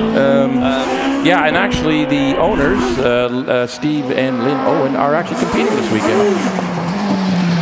Yes, indeed, absolutely. It's great to see so many different types of manufacturers being represented in British hill climbing. One of them being Force, which Andy Bourgaud is on the hill. I believe Andy Bourgaud comes from the Channel Islands, does he not? I believe so. Don't quote us on that. We're going to get a message sent in a minute going, So it's either the Channel Islands or Cornwall. Either way, it comes a long way. Somewhere southwest of us. Somewhere far away. But he rounds the final corner to cross the line with a 40.0. Oh, that's a jump up. So Jonathan Varley is the only one in this class that's hit the 39 so far. So let's see what he can do now. He's still, even though Andy just did that 40.88, that's still Jonathan Varley 1.8 seconds quicker than the rest of the field. It's quick. Well, Jonathan Varley's got a fantastic in the Midland Hill Climb Championship last weekend, which was the first round, he actually finished in the runoffs 3rd and 4th. He's up as well. He's gone purple as Jonathan Varley. So are we going to see a 38? Are we going to see a 38? I have to say so. There it is, 38.9. Yeah. Now, I talked to him earlier. He's nothing really much. It's as the rigueur du jour, whatever. I can't do French words today. But the car's pretty much the same as last year. They just had the gearbox apart last week for inspection. No problems. He's very easy on his equipment. Jonathan very rarely has a mechanical issue. Yeah. And it's a great package he's got in that car with that Terry Davis engine. Absolutely. Yeah, it is. Right, we've got car 836, who seems to have got a little bit of an attitude. Is this one of the green ones? It certainly is. You can just tell with that off-white kind of paint colour. Lots of different types of colour. They're trying to line them up, but the car won't start. Starter's gone. So we might have a delay here for a second while they... It's because I think it's in first, so it just needs rocking to get it into neutral, and then it should fire up. So let's try that. So, right, we're going to pop it into neutral. I can see on the steering wheel. I see the other one there. Starter motors. Neutral. Oh, the clutch. We have a clutch issue. I'm just talking to the other driver, and we have a clutch issue. So there we go. Right, so we fired it up. We're in neutral. So possibly a slightly tricky clutch in this car. Might be giving a bit of might be acting up. So it could be an on-off switch. It's not allowing him any slippage to get it off the line, which is what you need. So if it's just literally going on fully, the tires stick so badly, they'll stall. No, it's not. Yeah. Well, essentially, what's happening is a shake of the head from the driver. So what's happening there is it's obviously not, when it goes into first, it's stalling because clearly the clutch is just not disengaging. So it'll just stall the car as soon as he clonks into first. Because what happens is on the line is the cars are held on a chock, so you don't roll backwards. So you can knock it into first with the clutch down, and then obviously dump the clutch to get off the line. Yeah. Not going to do it. No, it's not going to do it. It's not happy. Maybe one more go. It's. You can't get. He's trying to. Yeah, getting it back into zero again. Well, the thing is, though, it's the whole point of Saturday. You know, it's better it does this today than tomorrow. Well, this is it. They can pick up. The only thing is, if they go through it and have a go at it, they just won't know if they fixed it until the first time runs tomorrow morning. Well, that's it. But the fact is there's enough people in the paddock that are willing to help. It's one of those sports where everybody mucks in to help. Yeah, yeah. A lot of the guys do run a similar package. Like we've got the cars, we've got a bunch of Empires here, and engines with this class. This is the. Again, they're all running, the competitive engine package. So I'm just testing out my new modification here. So a temporary fix. Although if we get a tall clerk of the course come through, he's going to hang himself. Right, so the green car is being rolled backwards away. Whether they're going to have another crack, I don't know. It's hard to say, really. Yeah. But clearly that car's not 100% happy. It not be happy. So what's literally happening? The clutch is turned into an on-off switch. You need a little bit of slippage. So when you drive your normal road car, you let your foot off the clutch pedal. The clutch actually slips a little bit before it grabs fully to allow smooth take-up of drive. That thing's turned into an on-off switch, and because the tires are so sticky, the tires are sitting on the ground, and you try to put it into gear or move the thing, and it's going, no. Yeah. So the clutch is trying to overpower the tires. The tires are going, ain't moving. Shame. So real shame. Hopefully they can get that sorted. Next up, we have car number 8. That could well be Dave, I think. I think that is Dave. So Dave Warburton on the hill. In a second in the Gould. And just wait for our screen to change. Yeah, it's the again running a supercharged engine in the back of this one. This car is about as on rails as it could possibly. The downforce is phenomenal. So look at these GR59s of David Warburton and Paul Hames. They're just beautifully driven. Now, David Warburton is always a regular runoff contender. So you'll probably expect to see him in a runoff tomorrow. Would have thought around Prescott. Let's see. What's he's going to be the 37? Is he? 37, well, we saw the big cars in second practice. Wallace and Alex were in the 37s. Matt was in the 36s. We got Jonathan Varley already down in the 38s. I think David, looking at the class, he's in the 37s. I think 37.9 earlier today. I think he'd be hunting for a low 37. A 36, I'm not sure about. But this will be off the pace, that one. I think there was a hesitation there. So let's see. He is in the 37s. The car will do it. So could he get into the top 12 tomorrow? I think there's a shout at it. You can never count. I think there's a shout at it. David. Yeah, you can never count it out. All right, car 845 is Terry Davis in the family. Well, he built the engine in his and Jonathan Varley's car. The 2-liter. Yeah, some, as I say before, there's some very clever people in this championship. Terry Davis is one of them, that's for sure. He leaves the line now. Sounds fantastic, that car. It really does. Every time I hear it, it's just such a wonderful noise.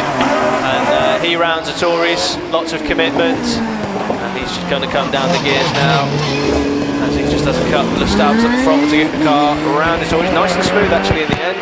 Pops and bangs through the gears. He's going to come down that left paddle, 1, 2, 3 probably, and he just spins the back of the car round to rotate it so he can point it at the exit of Pardon. Through midway now, nice and tight to the grass. Just goes over the curb slightly through S's, but now he's going to exit the S's.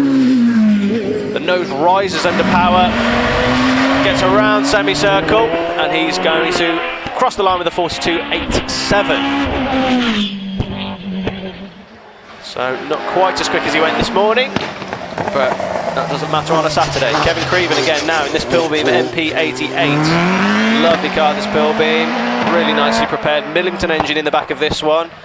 Sequential box, running the best part, probably 300 horsepower. Really well established car, being nicely driven now, so through midway. He's on his personal best, so he's going fairly well. He did a 44.9 this morning, so I'm sure he'll be looking to get into the 44s again.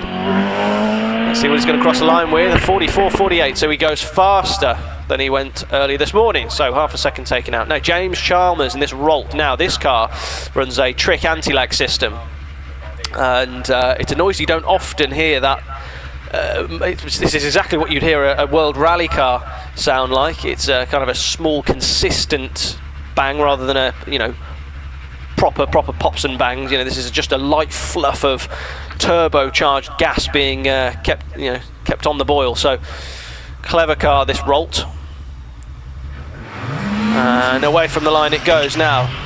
Quick car, and you can just hear that traction control fighting, pops and bangs through the gears. Now just you listen to it on the overrun, that noise you'll be hearing is the anti-lag turbocharged car, if they've got it switched on, that is. I think they have, they normally would.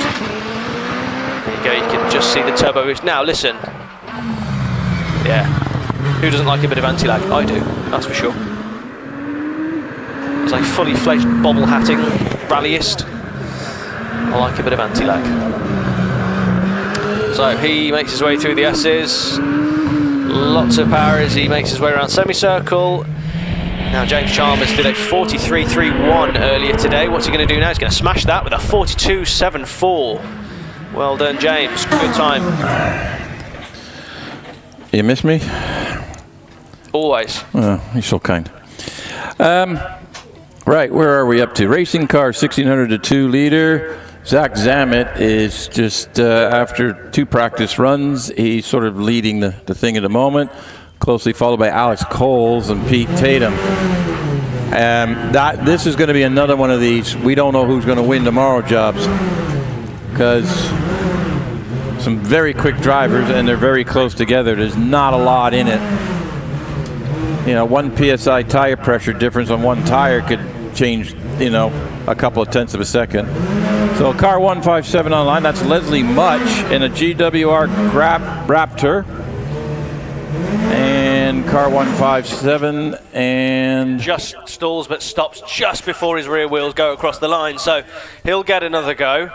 But bit of a shame for Leslie.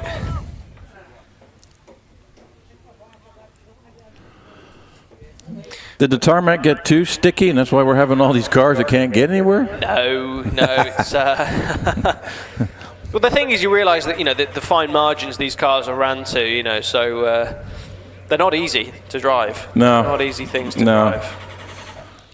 But Leslie's trying to get it fired up again. Peter points out he never has this issue because he doesn't actually have a clutch in his car, so... Yeah. Right, so here we go. Got to get the revs up a little bit higher with these cars. That's the one thing you got to notice about them. They have to get the revs up and spin the back tires to get the car to move, or it'll just break away. There you go.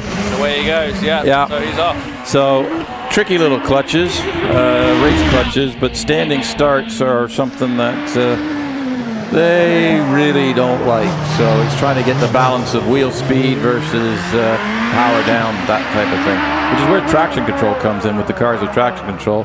It's to prevent overwhelming the clutch. I tell you what though, Leslie's driving it well. He's going really well.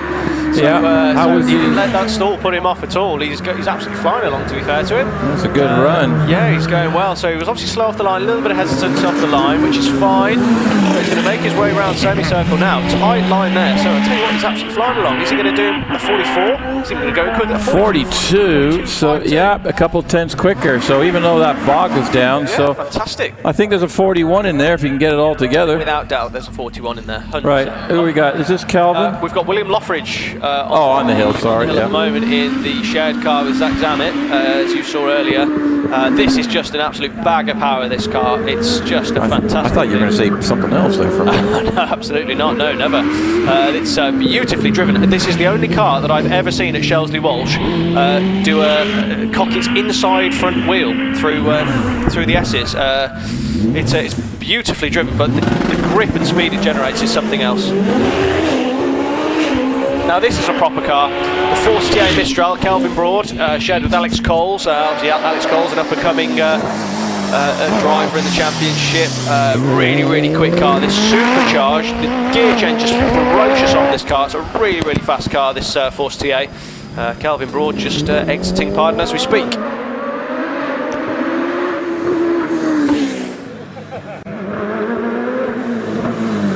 So I'll just talk you through this final one with Kelvin Broad. He's just going to round semicircle before I pass over to Peter Hughes, who will take over from me now. Oh, sorry about that. So Pete Tatum has just launched off the Lighten, and like I said, there's not much. Zach Zammit is due to come up. Alex Cole, Pete Tatum, and Paul Hames. They're all sort of a couple of tenths between each other. So Pete Tatum has got a problem, and he stopped on the course. So I don't know. I believe he he got a little too quick in Orchard and did the escape road, and then has gone backwards on the Torreys. Let's have a look at the replay here. I think this is what happened. I just missed it there. Yeah, carrying way too much speed through the grass, drifts it back onto the tarmac, and then just drives around the corner. Pete, multi-time champion mountain boarder, that wouldn't have fazed him at all. So he just did the whole, he put a bit of rally into our afternoon is what he's done. Yeah, tarmac, grass, and tarmac. Beautiful car control because it wasn't even straight. He sort of drifted it across the grass and back onto the tarmac and at the exit of Torreys and just drove it right around and stopped at the Marshall station. As I think has already been said, it's better to find and exceed the limits today than leave it till tomorrow to do it. Well, that was going. What was it? We didn't get the speed on the trap, but look at that thing. He's got the wheels just there. Look at the car control on that. Had the wheel that he was trying to turn into it a bit, but didn't get over aggressive with it. Didn't spin the car. Just literally slid back on the track, and just stopped. Yeah, I think that might make its own. That might make its own reel. That one is. I think Director Rich might want to make a note of that for future, for future videos. So he kicked up a little bit of dirt in the car. No damage. I don't think he did any damage. He's probably got some grass in there. I'll go down and see him in the paddock in a bit, and he'll just be smiling, going, shake it off. The marshal's busy brushing off the tyres so that he doesn't carry the kept the back down the hill. Yeah, our volunteer marshals and rescue crews with the Orange Army. We cannot do motorsports without marshals anywhere in the world. My hat's off and my gratefulness to you all for volunteering to allow us to compete, to allow our spectators to watch, and our worldwide audience to have a look as well. So that's what all the Orange Army is. If you see someone wearing a blue shirt, just boo them. We don't want to know about them, guys. They're our officials. Again, all volunteers. So we thank them all. We cannot run an event like this without any of them. Okay, so Paul Hames is now going to line up again. Now he's car number 10, which means he finished 10th in the British Championship last year with a less than 2-liter super or turbocharged. I can't remember on this. It's a temper. But as you say, finished 10th in the championship last year. At the moment, though, only 4th quickest after 2 practice runs. Yeah, now there's something to note about this. He's on the Hoosier tires, All the other top 10 cars are actually on Avons, except for Alex Summers. So, and this is, Paul's trying these. That was a new set of tires on the previous practice session. So they do take, you can't just change the tires, you know, because the tires move differently, like they behave differently under load. So with the Hoosiers, you might have to do tire pressure change or damper change, might have to do springs, but he's trying them out and seeing how he get on, and other people are watching this because everybody will be onto the Hoosiers before the end of the season once their existing tires wore out. But here we go. Second attempt to get away. I don't think I've ever seen so many of the single seaters stalling on the line today. Extra stickum. So let's see what Paul can do. Yeah, only 4th quickest in class, which is a bit unusual, because he would have had to make a lot of runoffs last year to get the number 10. So let's see how's he getting on, Peter. He's not purple sector so far as he comes into the S's.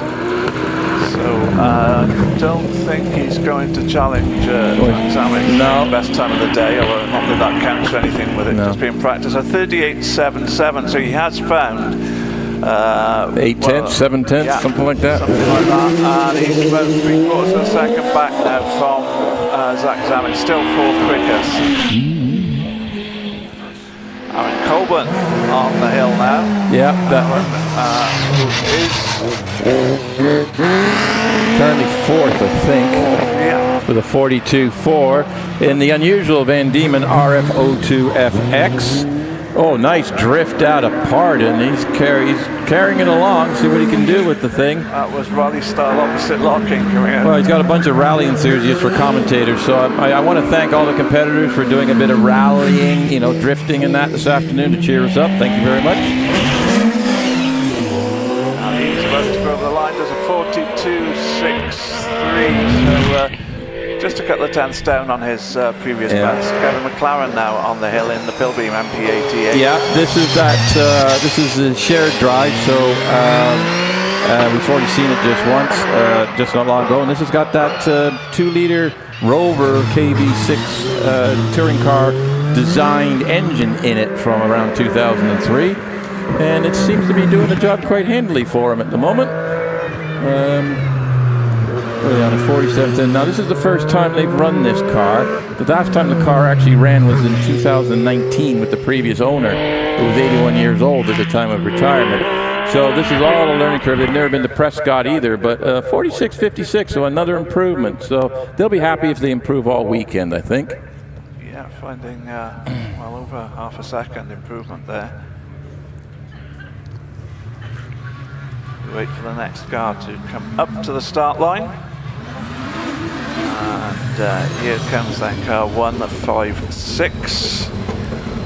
I get the feeling, based on the number of crowd that have suddenly gathering around the fence here, that we've got some noisy cars coming up here. All right, John Chalmers in the Ralt F302-001, another car. It's X-Circuit based to start with. And I'm a little blind on screens here. I'm sort of standing. I feel like I've been exiled. But on the line, we've got a slight delay. They're just getting him set up now. Here we go. And off the line we go.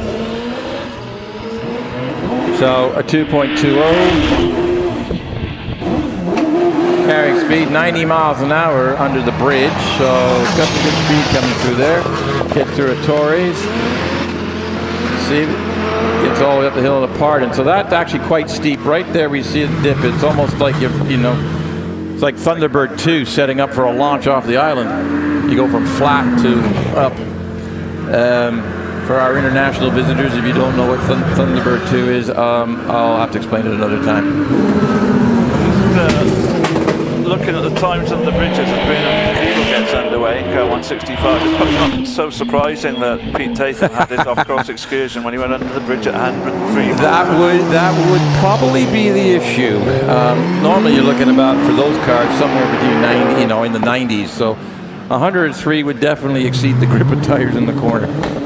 Anyway, what's going on? We've lost our graphics, folks, so we're just doing this. So Bernard Kevel is on the line, or on the hill right now on camera in the OMS 28 with an RP.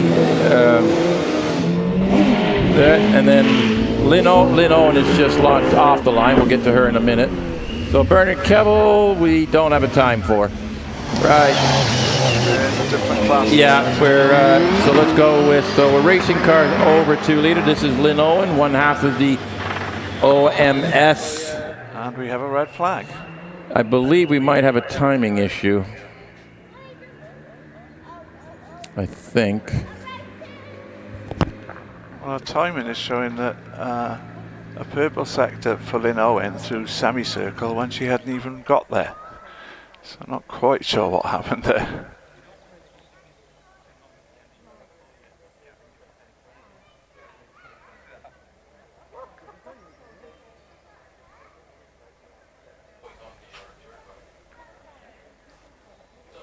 So we've got somebody passes up. Bernard has stopped on the return road, possibly. I'm not sure.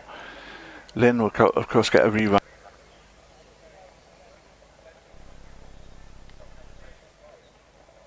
Yeah, and confirmation everything's fine with Bernard, but he did stop just after the finish line on the return road, so they're having to clear that car before we can resume the runs.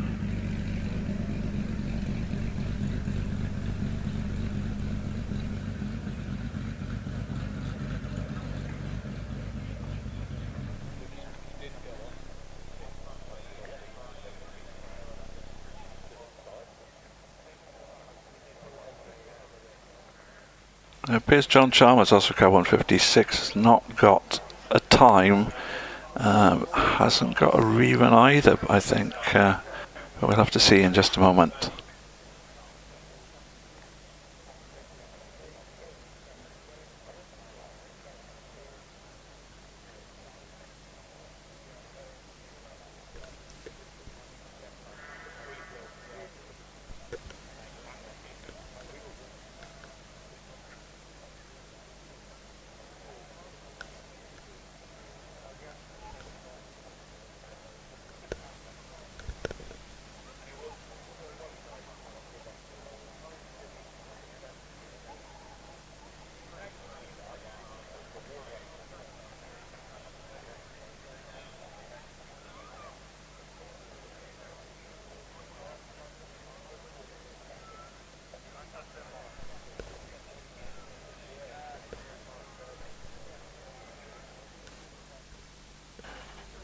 So, not too much movement at the moment. It looks like they are still busy moving that. Bernard Kevel stopped at the finish line. The car of Bernard Kevel, who's stopped at the finish line, being recovered.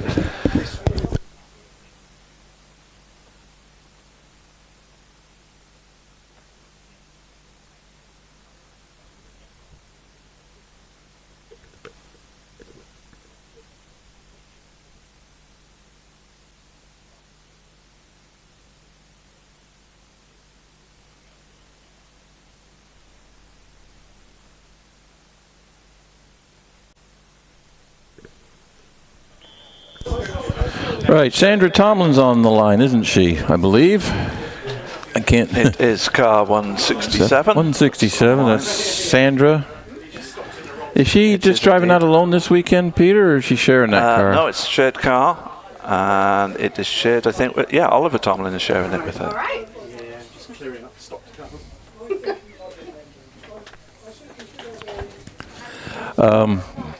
Yeah, health and safety cop just came through. Anyway, this is Sandra's pill beam.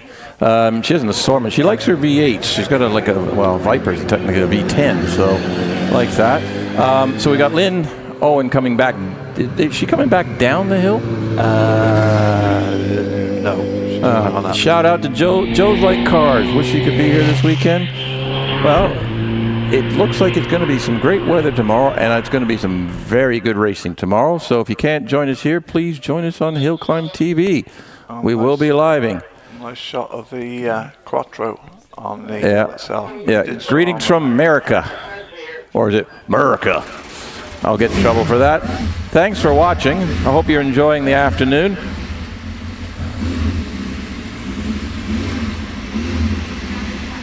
So Sandra Tomlin has fired the car. I hear V8 rumbling away. Yeah. So let's see what Sandra can do. And they still got the flames on this thing. Yep. And away goes the Pilbeam then. And to the line. I'm just watching the tire warm-up area. Alex's mom Lindsay's double driving the car. The DJ's coming up, but Alex had his fingers in his ears. Right, how's Sandra doing on the hill there, Pete? She is doing okay, actually. It looks like quite a strong time so far. She comes up to midway and on towards the S's. Okay, Lindsay's okay. So Sandra's just heading across to the end. In the semicircle, Lindsay in the Summers Family DJ Fire. I always get them mixed up. It's a Firestorm, isn't it? Change of car. It is a Firestorm. It's a change of cars. Yeah, there's no the APS 4PT. I said it right, Alec. There you go. Is the engine wasn't quite ready, and that's what he was originally going to run. So they brought this out, changed the fluids, dusted it off, and here we go. So let's see how Lindsay gets on. She goes through the line with a 43.39, which puts, I don't know if that was an improvement or not. It's a little bit slower than her second run. Second run was a 42.51. Sandra Tomlin ahead of her did improve by over a second. She did a 46.43 compared to her earlier 47.75. Sean Gould is on the line now, on the hill now in car 7. 105 miles an hour under the bridge. Well, that's carrying some good speed through there. Yeah, looking good. That's the quickest we've had, I think, so far this afternoon for speed-wise under the bridge. Not making up time on the midway section, did on the earlier sections. To the S's now up towards Sandy. What can Sean do? Can he improve on the 37.86? No, unfortunately not. 38.02 for him. So just less than 2/10 down on his previous run. But now it is Lynn Owen on the hill in the OMS 28 RPE. Yep, half of the OMS race car manufacturing company, really. Steve being the head of that one, which is husband. He'll be up shortly in the car. They run selected events with the in-house car, I guess you would call this thing. How has Lynn been doing this after? I can't actually see the times, Pete. I'm going to rely on you. 16th quickest at the moment, because she had that red flag just a few moments ago. 46.36, her best time so far, which is 700ths quicker than Sandra Tomlin's time. A 46.04, she finds another third of a second. Oh, good. So an improvement again. Right, who we got next up here? We have car 169. 169. Is that car. Kelvin? It is Simon Jenks. Simon Jenks, sorry about that. Got several cars with no paint on them, so they're all carbon fiber. Yeah, in the Force TA. 2.5 litre machine.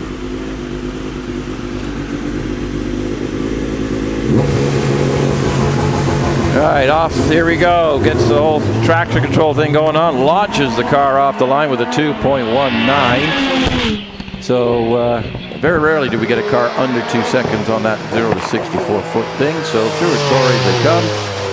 And how's Simon been doing today so far with the practice runs? Not getting anything on screen at the moment. Sorry about that. I'm a bit blind over here. Looks like he is improving, but on his sector times at the moment.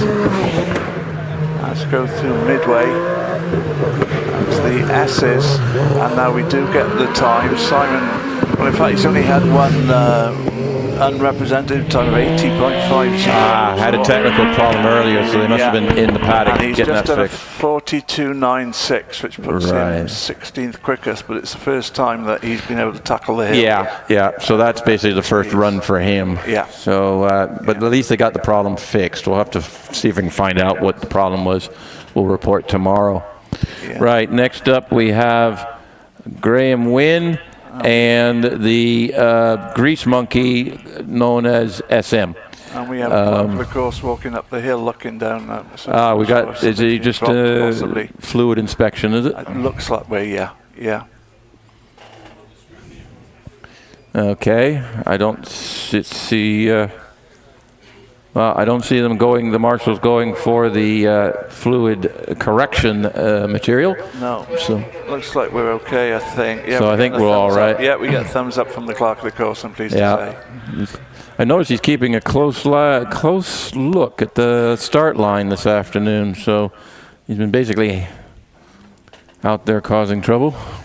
Yeah, there's no sort of discoloration or anything, or no significant discoloration, is there, around the start line? No, it may have been a bit of a drippage going up the middle there, so possibly, yeah. Just checking it out. So, right, Graham Wynn, they've got that. It is Scott Moran actually helping Graham run the car. Six-time British champion, and talked to him this morning. Apparently, he'd already snuck two days of driving this car already this year in practice testing and other. So he can't help himself. He's good, So let's see what Graham can do. Once a competitive driver, always a competitive driver. That's it. Because I did ask him, how long are you going to be able to mechanic for the season before you need to get into a car? Because I'm not sure they're running, because he drove Dad's Skoda Ice Racer Hill Climb car last year in the Tin Top Challenge. So 2.3 first 92 miles an hour under the bridge. Very clean lines is taken at the moment, at least. As Harry Pick moves up onto the start line, car 171, the OMS 28. But Graham now coming to the S's. He was 8th quickest. He's down in the 38s already. He had a 38.95 on his second run. What can he do on this run? He comes up. It's a slower run, very nearly a second slow, in fact, 39.91. Harry Pick is pushing on as he comes into our view and sliding the car around.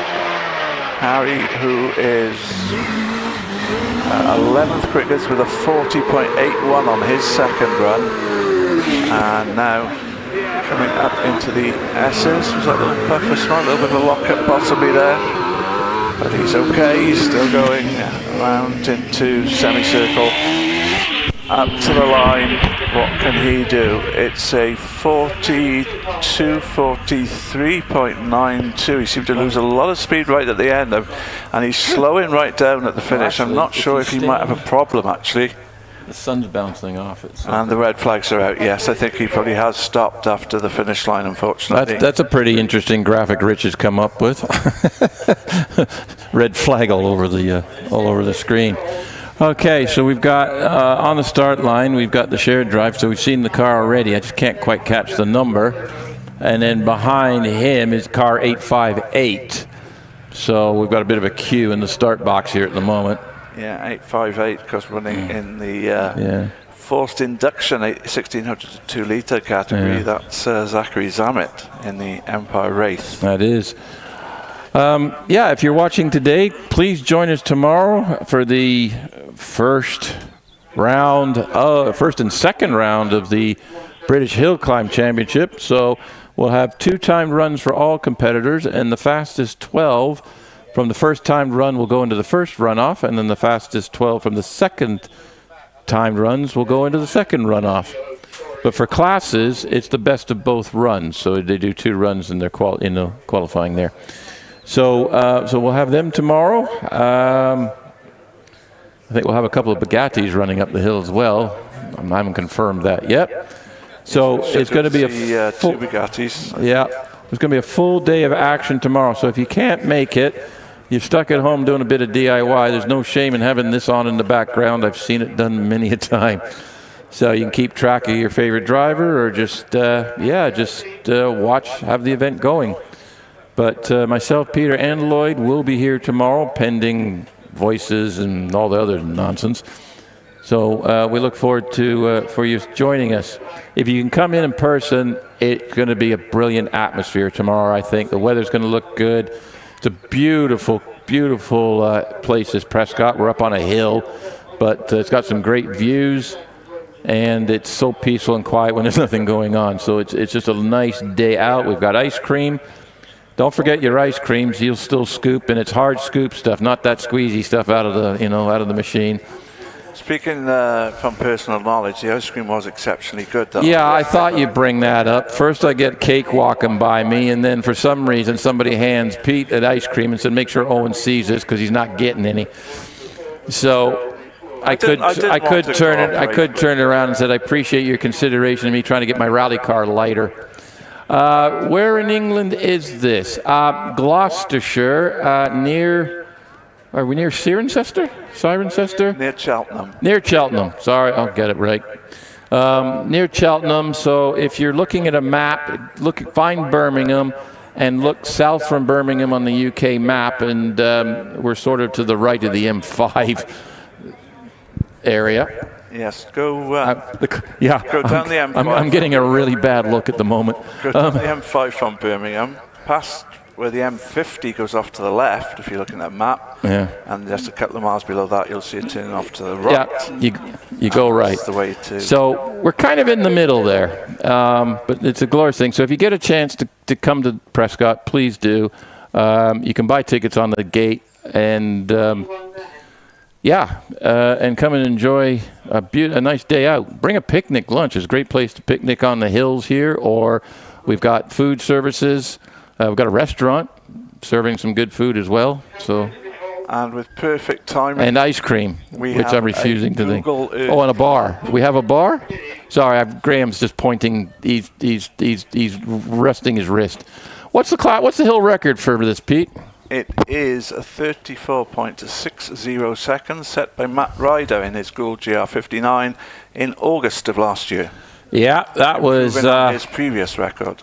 Yeah, so 34.60, and what have we seen? 36s this morning in practice. So, are we going to see class records early in the season? Well, we're dealing with used tires, but they're still in good shape.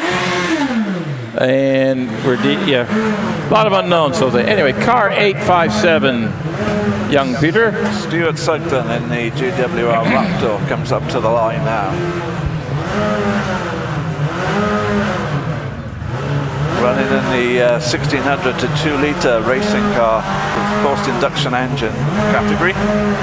So that's because there's a 1.4 equivalency on anything that's turbocharged or supercharged.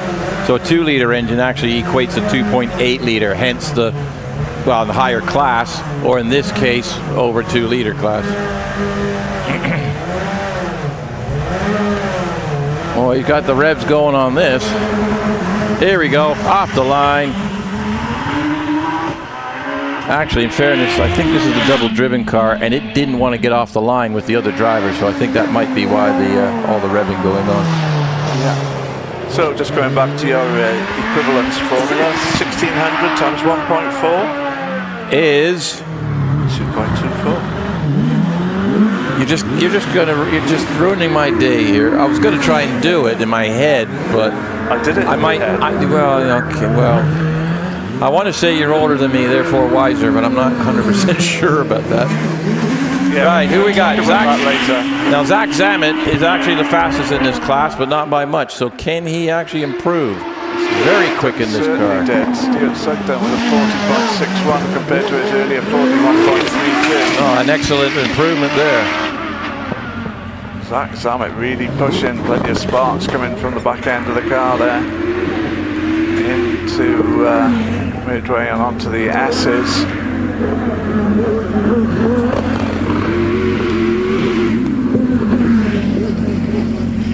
Round semicircle, this looks like it could be quite a good time as he comes up the line. 38.15. Well, he was quickest in his class anyway with a 38.03, so he's just a little over a tenth of a second slower than his previous best. Okay. Alex Coles heads up the hill in the Ford TA Mistral. Now, Alex has been very quick in this car. Qualified in the Midland Hill Climb Championship last week and qualified in both runoffs. So Simon Andrews in the still sounds like it's not running right thing. So there's that car with Bernard Kevel, but Alex Coles in the Force TA Mistral. Purple sector for Alex through the S's coming up to the finish now. Can he improve on 38.57? 38.42.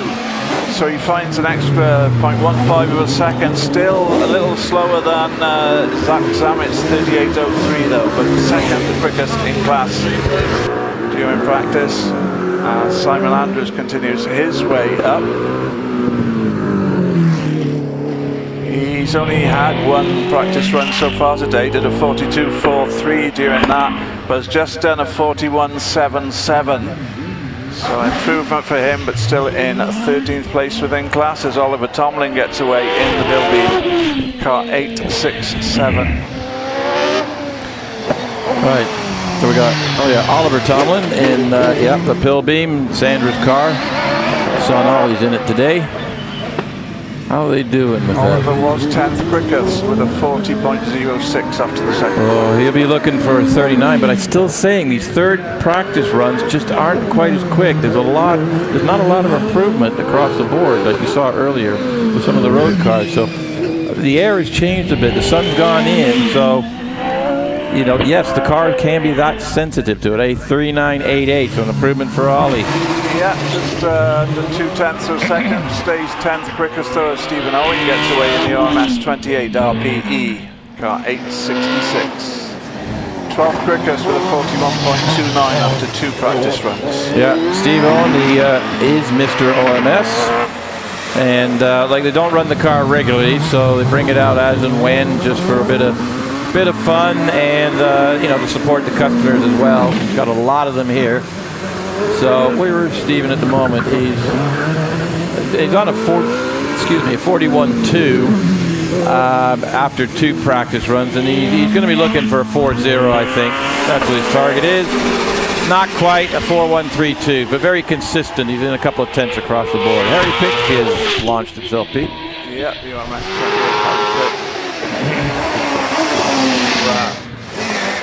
was 11th quickest with a 40.81. This is a rerun, I think, after being flagged previously. Oh, and sliding it around there, really hanging the tail out.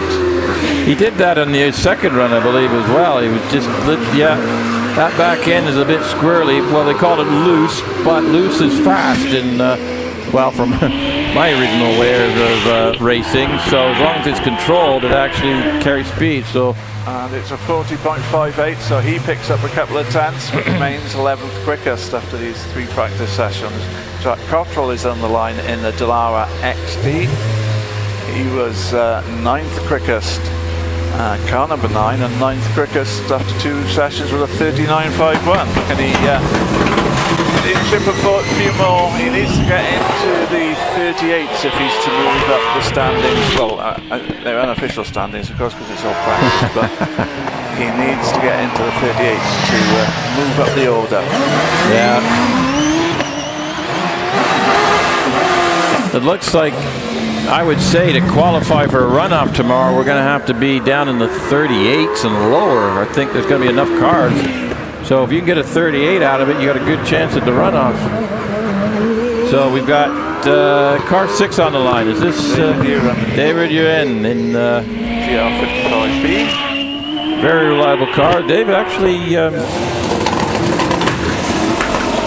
Cottrell not able to improve, in fact dropping from 39.51 on second to 40.91, so maybe you're right, track conditions are getting slower. I think the track's slowing down. I don't know if it's just a weird combination or what, but He ran now. Well, he has improved his personal times in a couple of the sectors. 7th quickest with a 38.53 after the second run. He's into the S's. As car 5 sits on the line, Trevor Willis gets away. Trevor, who was 3rd quickest so far, as around semicircle comes David and does a 37.72, moves up to 5th place. Found about 0.8 of a second on that run, so it can be done. Yeah, excellent. Right, so Trevor Willis on the hill in his OMS with the 3.3 liter Radical designed engine. That's 2 motorcycle engines made into a V8.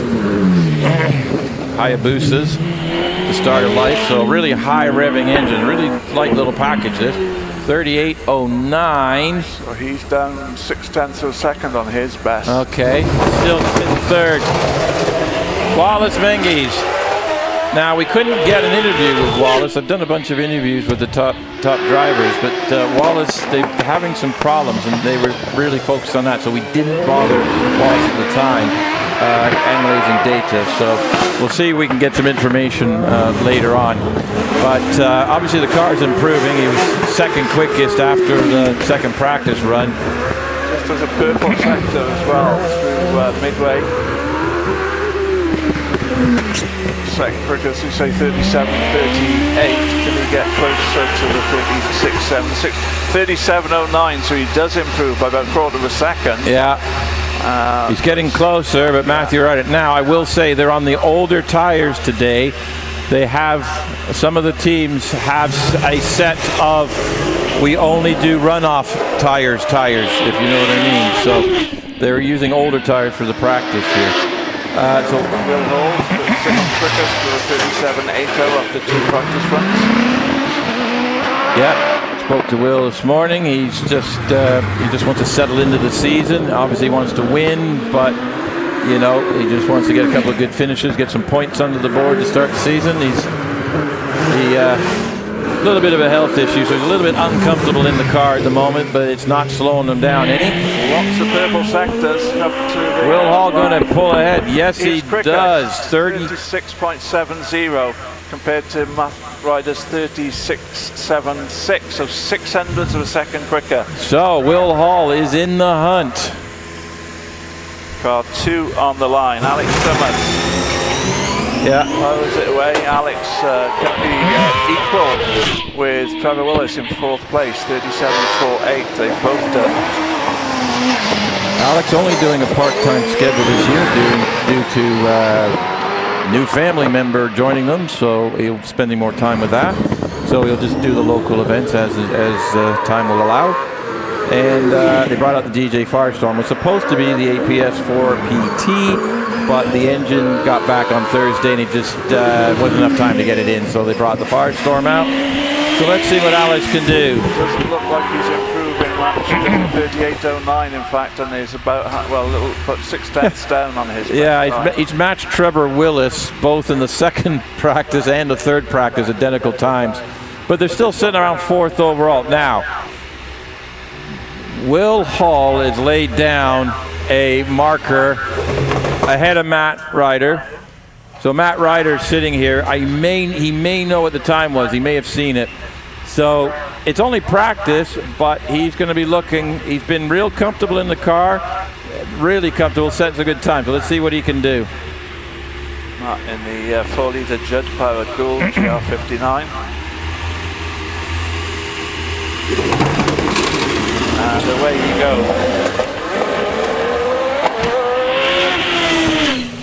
Traction control had to work overtime that time. Doesn't make the 3 figures mark. There's 96 miles an hour under the bridge. It was not a great launch, I'd say. It sounded like it was just, it spun the wheels a little bit extra more than normal. No improvement in the early sectors for Hill either. Still no improvement through Midway. All the S's. Jerry Fletcher gets on his way. That around semi, there's still no improvement. And a 37.20. Okay. Lower, in fact. Half a second slower But they were testing. I mean, they're all the guys are testing stuff today. So we'll have to see. But Will Hall is the fastest in practice for tomorrow's championship rounds. Jeremy Rivers Fletcher out there on the hill at the moment. In the Buckler Balame Special. I forgot to check what engine's in that thing. It's a neat little car. Jeremy's got several little sort of eclectic type cars. He's had a couple out before, different ones. So little single-seater thing. I don't actually know more about it. Do you? I think his father had this car originally. Never develop it to his satisfaction, as he does a 58.83, which is an improvement of over half a second. But Jeremy's got his hands on it and has, he feels, improved it and got more performance out of it. Meanwhile, Chris Spendy Jones in the Brabham BT35, car 176, is on the hill. His best so far a 47.08. This 1600 car does a 46.72, so he has picked up about a third of a second, as Andy Tippett goes up the hill in the 3.5 litre Brabham BT30X. Lovely car. That in some of the classic rounds is done. He's actually been the quickest. We're in this is the Bugatti Owners Club Fassi Championship, is it not, Pete? These are the last cars in Class M, I think. We're not right, the sports racing cars. Yeah. My apologies. Sports racing cars up to 1971. So Andy Tippett is leading the class just barely. Then we're going to sports racing cars and up to 1990. And on our screen, we've got Stephen Palmer that went off in the low at 69 FB, and he's gotten the quickest time there. But this is Simon Braithwaite. You're used to seeing him in a Mark 1 Escort. He's now got a BMW M3. So it's same horsepower, but 300 kilos heavier. So, but it's a lovely car. Well, you've got the purple sectors, 3 purple sectors in fact so far for Simon. As Tom Margirossi's out there in the Porsche Boxster. Oh wow, Simon's done a 49.2, and that's a lot quicker than earlier. Sorry, that was a split, my bad. 57.62, so very consistent times with that. Yeah. Sorry, I apologize. I haven't got a clear view of the timing screen at the moment. Yeah, just 600s down on his second practice run, in fact. And what about Tom? He's had 1 purple sector so far. 5th quickest in his class in the New Barn Championship with a 55.28. After 2 runs, come to the line, he may well improve on that. 55.08, finds another 2 tenths, but stays in 5th place. Jonathan Elwood in the Honda Civic Type R is out there now. Jonathan, who was 10th quickest with a 57.01 after 2. Then Chris McQueen goes off in the GBS 0. And Will Goff lines up in the Alfa Romeo 4C. But Jonathan Elwood coming towards the end of his run into semicircle, up towards the line. Looking to bet a 57.01, can't do it. It's a 58.34, so significantly slower than his previous run. But Chris McQueen in the GBS 0 has 3 purple sectors.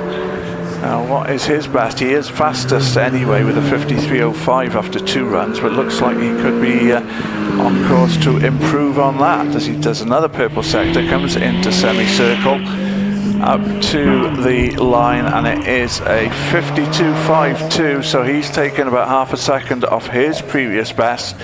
Obviously remains quickest. Will Goff is out there in the Alfa Romeo. He was 6th quickest with a 56.02, which he actually did on his first run. And also out there is Steve Perry in the Mazda MX-5.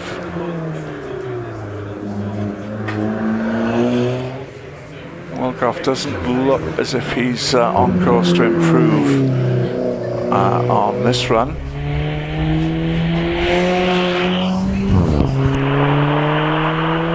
No, he does a 56.77, so a little over half a second down on his best time. In fact, 3/4 of a second down on his best time. A little bit of smoke from the back of the MX-5 there as George Perks gets away in the run of clear 182 Cup car.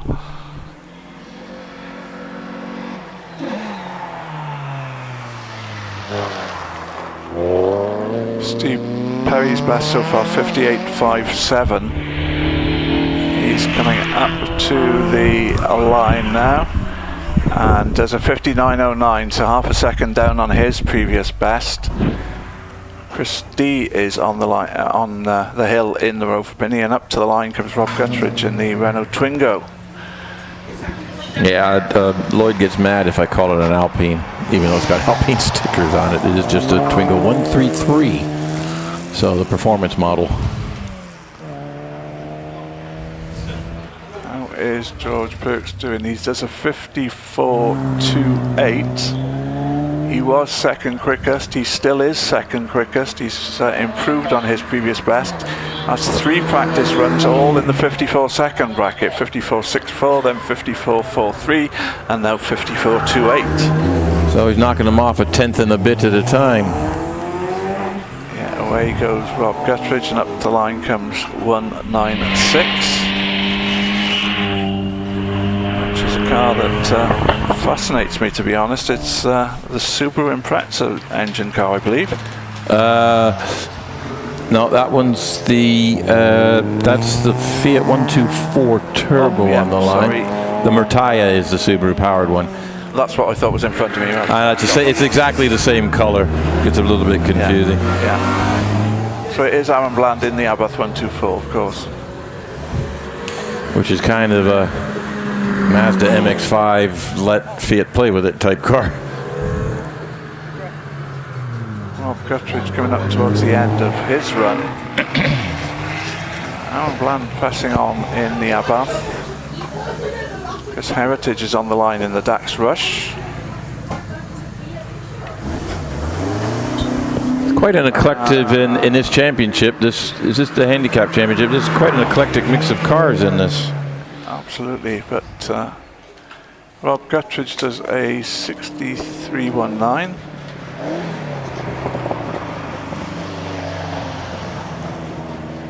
Wait for Aaron Bland's time.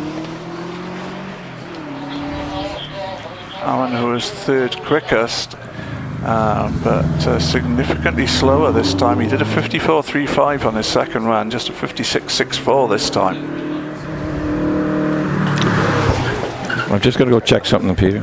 Richard Morris goes away in the Mazda MX-5 as Chris Heritage continues his way up the hill through the S's in the Dax Rush.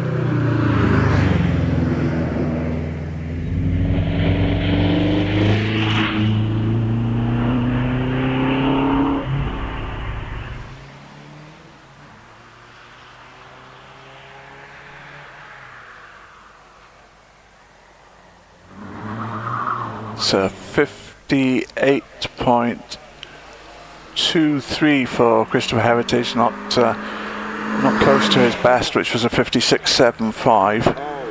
Patrick Hadley is on the hill now in the VW Golf 4 Motion. Ahead of him on the hill is Richard Morris in the Mazda MX-5. And on the line we have Daniel Savage, car 201 in his Mazda MX-5.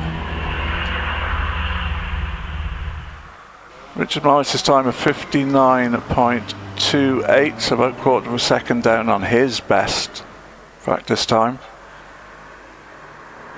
Leading results on handicaps, see Christopher Higginbottom having improved on his handicap by the greatest amount, ahead of Daniel Savage, and then it's Chris McQueen, Chris D and Steve Hodgkins.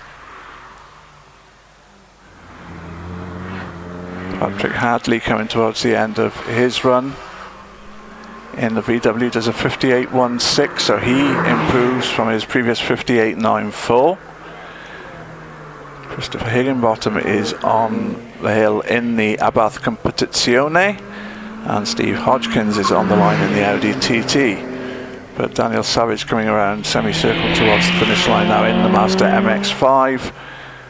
And a 56.37, so again he improves by over half a second on his previous best and is quickest on handicap as well. John Manners brings the BMW Z4, car number 205, up to the line.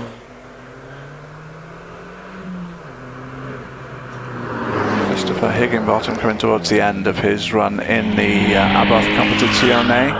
Got 202, just coming up to the line now, and does a 58.29, just a couple of tenths down on his best of 58.07. Away goes John Manners in the BMW. Steve Hodgkins making his way into the S's, and up to the line comes a 206. James Warne in the Fiat 500 Twin Air.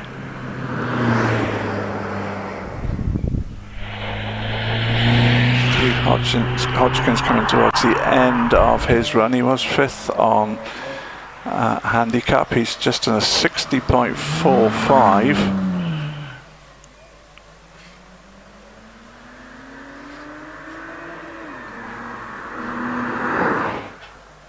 Which is well down, so something obviously happened on that run, because he's done a 54.50 previously and he's 6 seconds down, so some sort of issue for him. John Manners continuing his way up in the Z4. Mike Brakes is on the line in the Ford Fiesta ST150.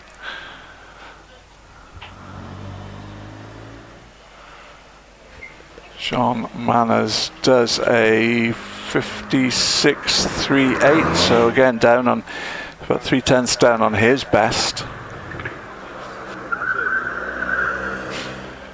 So just the two cars on the hill now. James Warne in the Fiat 500 Twin Air, and Mike Brakes in the Ford Fiesta, the Twin Air rounding semicircle, coming up to the line, and does a time of 62.34. So just 200ths off his previous best, to 62.32. And return to Mike Brakes. Mike Brakes, what's his best so far? It is a 59.81. Obviously had problems on the second run because he's an 84.40 on that. Can he improve on that 59.81? It looks like it is Daniel Savage who will end up today's practice runs, having done the best time in relation to his handicap time, but Mike Brakes a 60.58, so about 3/4 of a second down on his best time, which was, I say, on the first run. And that concludes today's practice, and we will be back first thing in the morning with one more, I think, practice run before we get into the timed runs. Everybody gets 2 timed runs. We can get 2 top 12 run-offs as well.